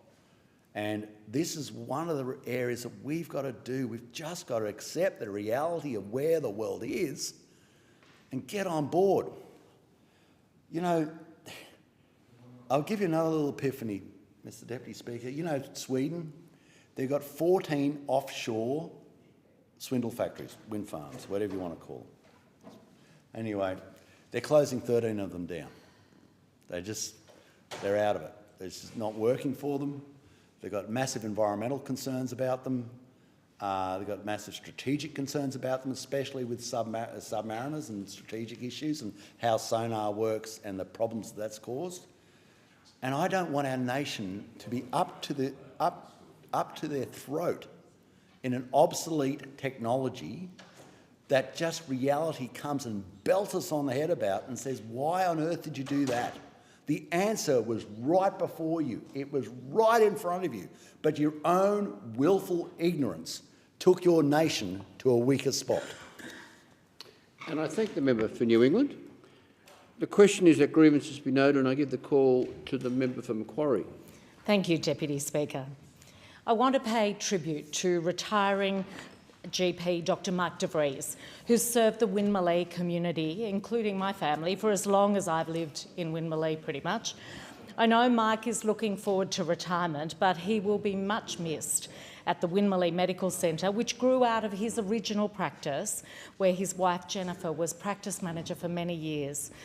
I don't know how many patients Mike will have seen in his 4 decades of caring for Mountains locals, but last evening when I was speaking to a Canberra local who mentioned he'd spent many years in the Blue Mountains, we somehow got onto the topic of GPs, and of course Mike de Vries was his GP and held in very high regard. Mike's a past chair of the Blue Mountains Division of General Practice. He's also had a long commitment to training up new GPs, which was really key in ensuring that we've had sufficient doctors available. Some loved it so much that they stayed. And I note that for his efforts, among the many wonderful Mountains GPs who do supervise students, Mike was named Supervisor of the Year for Nepean, Western and Northern Sydney Training Region back in 2021. And I know he plans to continue doing GP training in his retirement. We do need to see more doctors signing up to be GPs, and there are some green shoots of promise. In 2024, close to 1 in 5 medical graduates said they aspired to a career as a GP or rural GP, with 17.5% of them nominating general practice or rural generalism as their preferred specialty in the annual Medical Deans Survey. And the numbers of junior doctors actually choosing to go into general practice grows each year. In 2024, more than 1,600 doctors accepted a place on a government-funded training program to become a GP or a rural GP. That's a 13% increase on the year before. And for 2025, more than 1,750 offers are expected to be made to junior doctors to begin government-funded GP training, leading to an intake that could be up to 10% larger than 2024. So it's a start, and the Royal Australian College of General Practitioners expects to fill every one of the placements that it has available for the first time in years. Australian GP training is delivered jointly by the 2 GP colleges that exist, the Royal Australian College and the Rural and Remote Medicine College, and it's fully funded by the Australian Government. We will continue to look to GPs like Dr Mike de Vries to be training up that next cohort of GPs, so needed throughout so many of our communities. Deputy Speaker, I haven't always been a Halloween fan, but when I went door knocking several years ago in Bligh Park, in the Hawkesbury part of my electorate, I started to see the fun of it. There were houses decorated with spider webs and pumpkins, and such a sense of fun and community. And now it's one of my favourite afternoons, as Bligh Park Community Service has picked up and run with the theme, holding a huge event at their Taningi Centre, bringing volunteers in from local schools and elsewhere to help. There's face painting, ghoulish games, a very scary looking haunted house adventure, and babies through to grandparents are there in costumes of all descriptions. The pair dressed up as Beetlejuice and the magnificent Day of the Dead characters were real highlights this year. Congratulations to Bligh Park Community Services and all the volunteers involved, and to the Bligh Park residents who decorate their homes and take part in the event. You show an incredible sense of community through those actions. Deputy Speaker, I had the pleasure of celebrating women in small businesses at the Alibi Awards in Penrith last month. Organised by Kylie King and emceed by the dynamic Olympic gold medalist beach volleyballer Kerry Pothast, it was an evening where women encouraged and inspired each other. I don't think it was a coincidence that I was asked to present the Golden Entrepreneur of the Year award. That's for someone over 60. And that went to Sue Mitchell. We also send big congratulations to Shelley Coots from Penrith's Narrow Escape Rooms, Jess Chalk, Linda McCallum, Liesl Perryman, Jane Tweedy, Lisa Brownlee, Ebony Lowry, Melanie Cage, Sarah Knight, Teresa Tidball from Tidball Accountancy, Bianca Moore, Anna Sims from the Colour Blue Hairdressing, Monica Roger, Megan Patterson, Alice Bullivant, Chantel Girardi, Abby Shepherd, Amy Dennis, Rach Mack, Fiona Harrison, Megan Patterson, and the Alibi Business Lady of the Year, Antoinette Stoneham from All About Style. Congratulations to you all. I want to thank the officers, defence personnel and civilians who made the Richmond RAF Open Day last month such a success.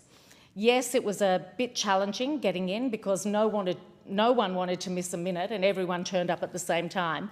But if you were one of the 15,000 people who came to that community day, once you were in, there was a wealth of Air Force and Army aircraft and military equipment on display to explore inside and out and in the air, from Hercs to the F-35A Lightning II.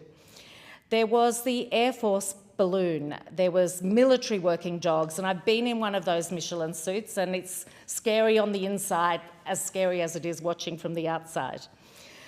There were people to talk to, our airmen and women and civilians and the incredible cadets based at Richmond.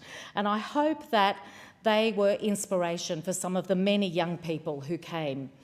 This was an overdue event. It's been a long time since there was a community open day, and it really gave the community access to something that is much loved and much valued in Hawkesbury. And I can confidently say that RAF-based Richmond is not going anywhere. The Labor government has committed to the biggest investment in the C-130J fleet that's ever happened. Not only does the $9.8 billion investment replace the 12 ageing planes, but it adds 8 more Hercs. So we'll have a fleet of 20, all produced by Lockheed Martin, starting from 2027, and they'll be allocated to the number 37 Squadron at Richmond RAF Base. Of course, this means we'll see more investment into the base. Additional simulators for training, more personnel will need to be accommodated, and it'll be busier than ever. This is on top of the expansion of the National Aerial Firefighting Fleet, which has its New South Wales home in Richmond. I recently joined Emergency Management Minister Jenny McAllister to check out the new National Large Air Tanker and its Cessna Citation lead plane. There are 2 new Black Hawks and a Sikorsky added to the fleet and based in Sydney as well. So the fleet has the capability for fires and floods. This has been a big expansion of the fleet in the last couple of years, as recommended by the Royal Commission into the 2019-2020 bushfires.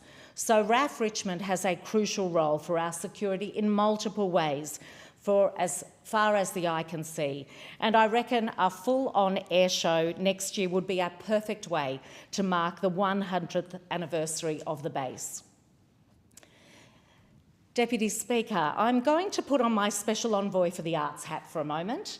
Alongside being the member for Macquarie, I recently had the privilege of officiating at the naming of a room in one of our oldest buildings, the Richmond School of Arts.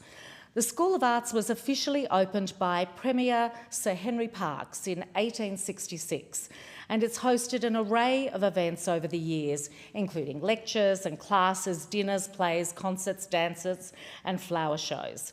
It's used today mainly by artists, visual artists, performers of all types, young and old. The site's managed by a volunteer committee, and Margaret Thorne is one of the longest-serving volunteers on that committee. And now, when the nervous performers get ready to go on stage, the green room they're in is now called the Margaret Thorne Green Room. Margaret joined the School of Arts Committee back in 1977, and she was elected the first female president in 1981. She stayed on as president until 2021 and is still involved as a volunteer with the School of Arts. Among her many achievements was incredible refurbishment over many, many decades of this beautiful facility, installing a fully equipped kitchen, which the community loves having there, not to mention air conditioning and an audio-visual system. So she's made a huge contribution, and her name will now live on for many generations. I was also privileged to be able to hand over life membership to Katrina Roberts, the Treasurer of the Richmond School of Arts Committee. And that's a position she has held continually for the last 15 years. There's been many changes in that time, including moving from manual accounting systems to computer-based systems, electronic banking, all sorts of partnerships, and I know she's the one who does a lot of that hard yards grant writing. So congratulations to both Margaret and Katrina and all the volunteers at the School of Arts. The question is that grievances be noted, and I call the member for Cook. Thank you, Madam Deputy Speaker. Did you know there were 555 domestic violence incidents reported to the Sutherland Shire Police last year, and over 37,000 reported across all of New South Wales? Also, homelessness estimates estimate that there's over 1,500 people homeless right now in Cook. On Friday, the 25th of October, Big Sister Foundation brought together 7 amazing organisations who tackle both these issues: Family Co, Project Youth, Kingsway Community Care, Dandelion Support Network, Hopefield, Cogra Storehouse, and Georges River Life Care. Big Sister Foundation, chaired by Kim Brown, is one of the largest non-government funders of women's programs in my local area, donating over $6.5 million over the last 12 years. Firstly, I'd like to recognise Family Co. Family Co are based in Janelli and were founded on the belief that all children and families deserve a safe home, strong connections and opportunities to thrive. Family Co do work with short and long-term clients, including women, family, young people, children who have experienced trauma, disadvantage or violence. Family Co's services include domestic violence court advocacy, emotional preparedness and anger management courses, youth mentorship and support, including casework, music-based programs and school outreach programs. They do Aboriginal support programs, including playgroup and home group, and I was particularly impressed by their Building Resilience in Children project, which focuses on early intervention for children who've experienced trauma through group therapy, workshops and outreach to educators. Their impact is massive. 6,500 people were supported through their targeted early intervention programs alone. They made 4,500 referrals to the local police command and received almost 15,000 referrals from police. They engaged almost 2,000 young people in support services, and I'd like to personally recognise the CEO of Family Co, Ashley Daines, and the operation manager, Michelle Fairweather, their staff and their volunteers. Thank you for the work you do in my community. Secondly, I'd like to call out Project Youth, a great organisation based in Miranda. They support young people aged 12 to 24 in Sutherland Shire, Georges River and Bayside. They support young people who need additional support to fulfil their potential, and many who are facing homelessness, mental health, drug and alcohol dependency, family dysfunction, lack of education, unemployment, involvement in the criminal justice system, abuse, neglect and poverty. They focus on prevention of youth homelessness through early intervention, through things such as family intervention, legal help, mental health and education, focusing on kids who can't attend school. Over 553 referrals this year they had to turn away because of lack of capacity. 553, that's bigger than some schools in my electorate. Over 40 young people have stayed in crisis accommodation 9 months longer than the policy allows them, as there's simply nowhere for them to go. To the CEO, Jodie Darge, and all those who've fundraised, partnered and volunteered with that organisation, thank you. Next, Kingsway Community Care, based in Caringbah. They are southern eastern Sydney's largest adult temporary and crisis provider. Kingsway Care has housed and supported over 1,500 people since 2014. They operate programs such as Platform 9, a safe and supportive space providing trauma-informed care and housing solution for vulnerable people in my community. Jackpad is a temporary crisis accommodation for young women aged 18 to 25. And Sea Change Op Shop, a thrift shop serving about 250 customers weekly, managed entirely by volunteers, and also providing a food pantry for people in crisis. They support people with housing. They have emergency 8 rooms for women, men and young women. They have crisis accommodation for up to 3 months with 8 rooms for single women, 3 rooms for single men and additional rooms for women and young children.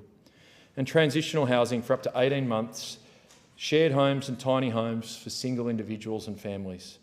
According to Stephanie Allen, who manages Platform 9's housing, homeless services are now more than ever needed in our community with the skyrocketing cost of living, disproportionately affecting families most vulnerable in my community.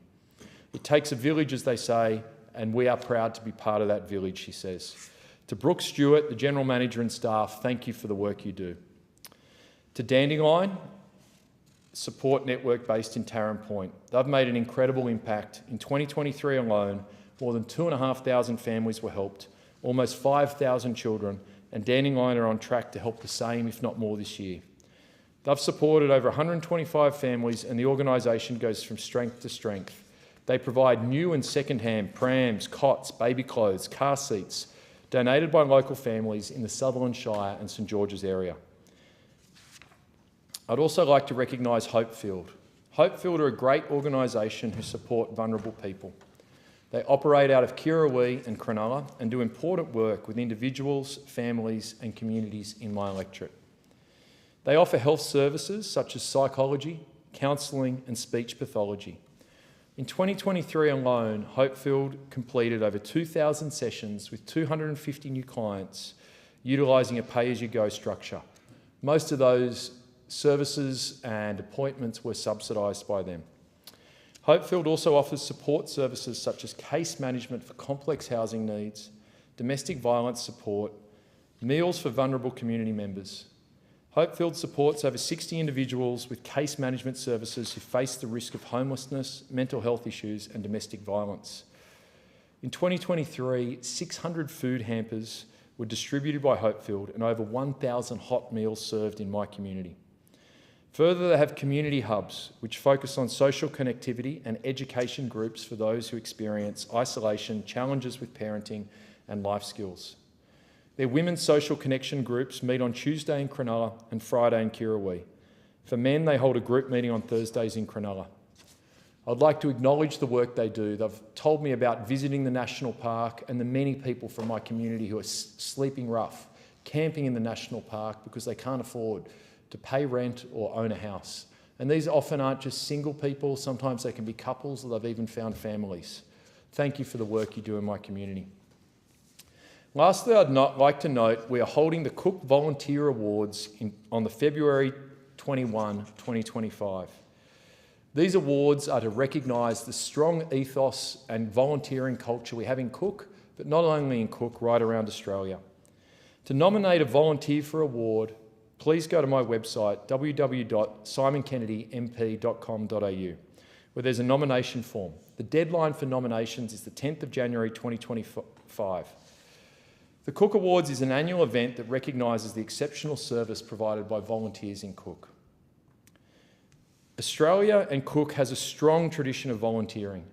Cook has 4 proud surf clubs who punch above their weight in national titles and have literally thousands of people in my community giving up their weekends, their weekdays to keep people safe. There's not a week that goes by without rescues and they save people from drowning on Bait Bay. We're volunteering across sporting clubs with one of the largest football associations in the entire Southern Hemisphere. Also surf riders, we have 10% of the board riders of Australia, community organisations, environmental groups across all ages, including marine rescue, which is headland right on the Hacking River, where volunteers dedicate their time to support people who get in trouble on the boat, in boats or on the water. Volunteering builds communities, and volunteering has built much of our nation. I call on those people in Cook to nominate those people who you think have been exceptional for a Cook Award in 2025. Thank you, Deputy Speaker. The question is that grievances be noted, and I call the member for Blair. CJ Craig in West Wing said this: in democracy, oftentimes other people win. Deputy Speaker, I could be aggrieved at the outcome of the recent Queensland state election, but I'm pleased that the people of my state could express their democratic right to vote. Democracy is precious and needs to be cherished. There's a tendency towards authoritarianism across the globe, and we need to stand against it. Respect for each other is absolutely critical and important in a democracy. The acceptance of the outcome is absolutely vital to the sustainment of democracy. I want to congratulate all candidates who participated across the various electorates that straddle the electorate of Blair. 4 LNP seats, 4 Labor seats. A real highlight for me was Wendy Bourne winning back the seat of Ipswich West after losing it in the by-election for Labor in March this year. Ipswich West, since it was created in the 1960s, has been held by Labor continuously, except on a few occasions when the non-Labor forces have won it, and Labor has won it back at the next occasion. And Wendy won it back in style. She ran a strong campaign and worked very hard, contacting 95% of her constituents, making thousands of phone calls and knocking on thousands of doors. 37,000 door knocks and phone calls were made by her campaign. She's a community champion with a long history of working in the Ipswich and Rosewood communities. She's worked extensively in federal and state government, and she'll bring a huge focus and attention and care and concern and love and attention to the people of Ipswich West, and I congratulate her on winning the seat with a margin of close to 4%. I wish retiring LNP state member for Ipswich West, Darren Zano, who I've known for many years, the very best as he grapples with his health issues. Darren I've known through his work in the Ipswich community at the Show Society as president. I wish him and his family the very best as Darren deals with really troubling and long-standing and potentially really debilitating health issues. During both the by-election and the general election, I was pleased to work with Wendy to lock in a number of joint government commitments on road infrastructure and other projects. The federal and Queensland government committed $277 million in joint funding to fix the Mount Crosby interchange, duplicating the crossing with a bridge over the Warrego Highway and service roads down the side to potentially connect to a corridor leading across towards the Brisbane River. This will improve safety and capacity of this vital transport link for Tivoli, for North Ipswich, for Brassall, for Carolee, for Mount Crosby and the Corona Downs areas. It is absolutely vital. Nearly 60,000 vehicles a day go through the Mount Crosby interchange, and the detailed design work on the project well advanced with a focus on sustainability and ecological requirements in line with industry best practice. There's 50% budgeted upon the federal government and 50% funded by the state government. I want to make sure that the new Christofouli LNP government in Queensland carries out that budget funding and make sure that Mount Crosby interchange duplication is completed. It's really vital for the people of Ipswich. The second thing I want to do is make sure that the shared commitment of $85 million that we funded, the 50-50 commitment, federal and state, on the Bremer River Bridge improvement and restoration is carried out. There needs to be a strengthening of the just after the 1940s westbound segment of the bridge to be strengthened because of the cracks in the bridge and underneath. It's a safety issue. There's design faults and problems there. So there'll need to be a lot of patience borne by the people of Ipswich and surrounds as that bridge is restored to what it needs to be.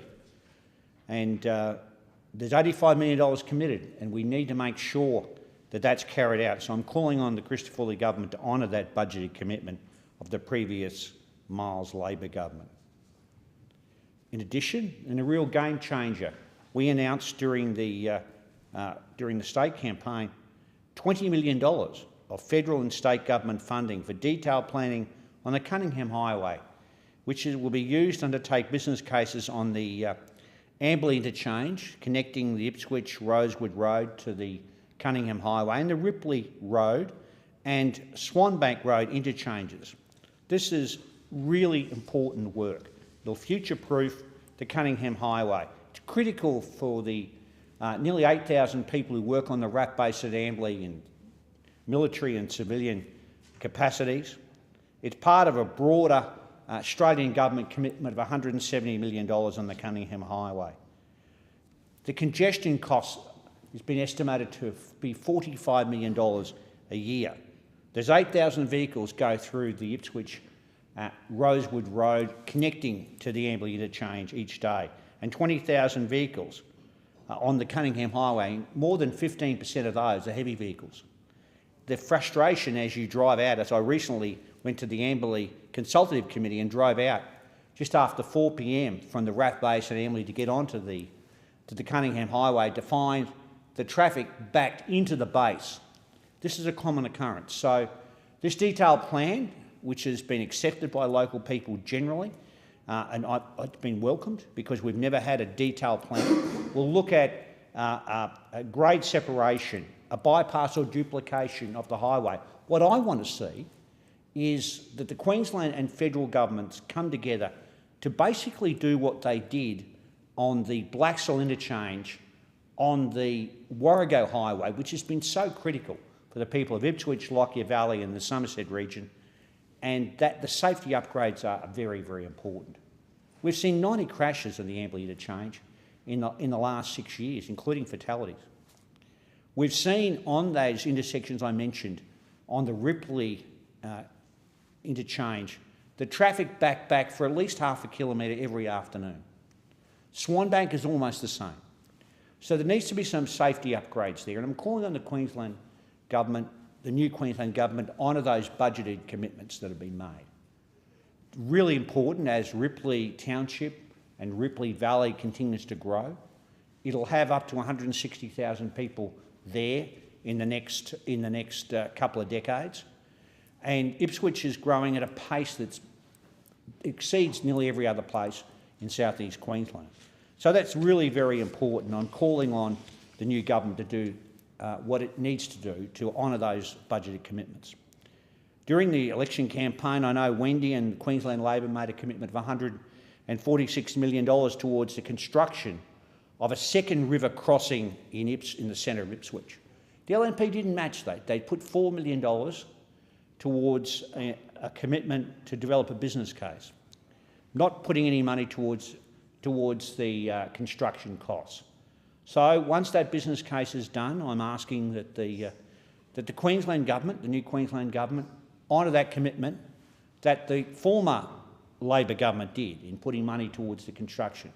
There's about 45,000, 46,000 vehicles a day go over the David Trumpy Bridge, not far from Riverlink, where my electorate office is in Blair. And it's really important that that second crossing be done. So I'm urging the new government to work with all stakeholders, federal and state government, and local council to achieve not just a business case for a new bridge, but also the road infrastructure in and around that particular bridge.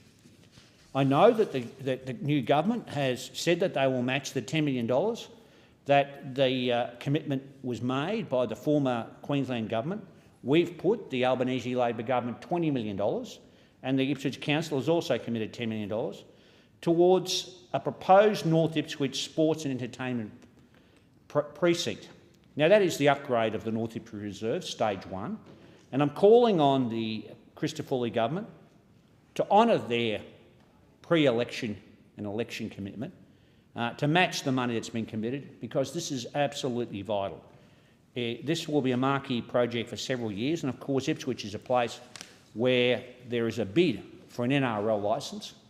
The Jets are putting a bid in, and it's been a home and been a place where some of the greatest players playing rugby league, the Langer brothers, the Walters brothers, Ali Brigginshaw, all residents and home in Ipswich. I'm calling on the LNP government to honour that commitment. There being no further grievances, the debate is adjourned and the resumption of the debate will be made in order of the day for the next sitting. And I call the member for Hunter. Thank you, Deputy Speaker. I move the Federation Chamber do now adjourn. I second the motion from my good friend, the member for Hunter. Thank you, the member for Nichols. The question is that the motion be agreed to. All those of that opinion say aye. To the contrary, no. I think the ayes have it. The Federation Chamber stands adjourned until 9:30 a.m. on Wednesday, the 6th of November.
you.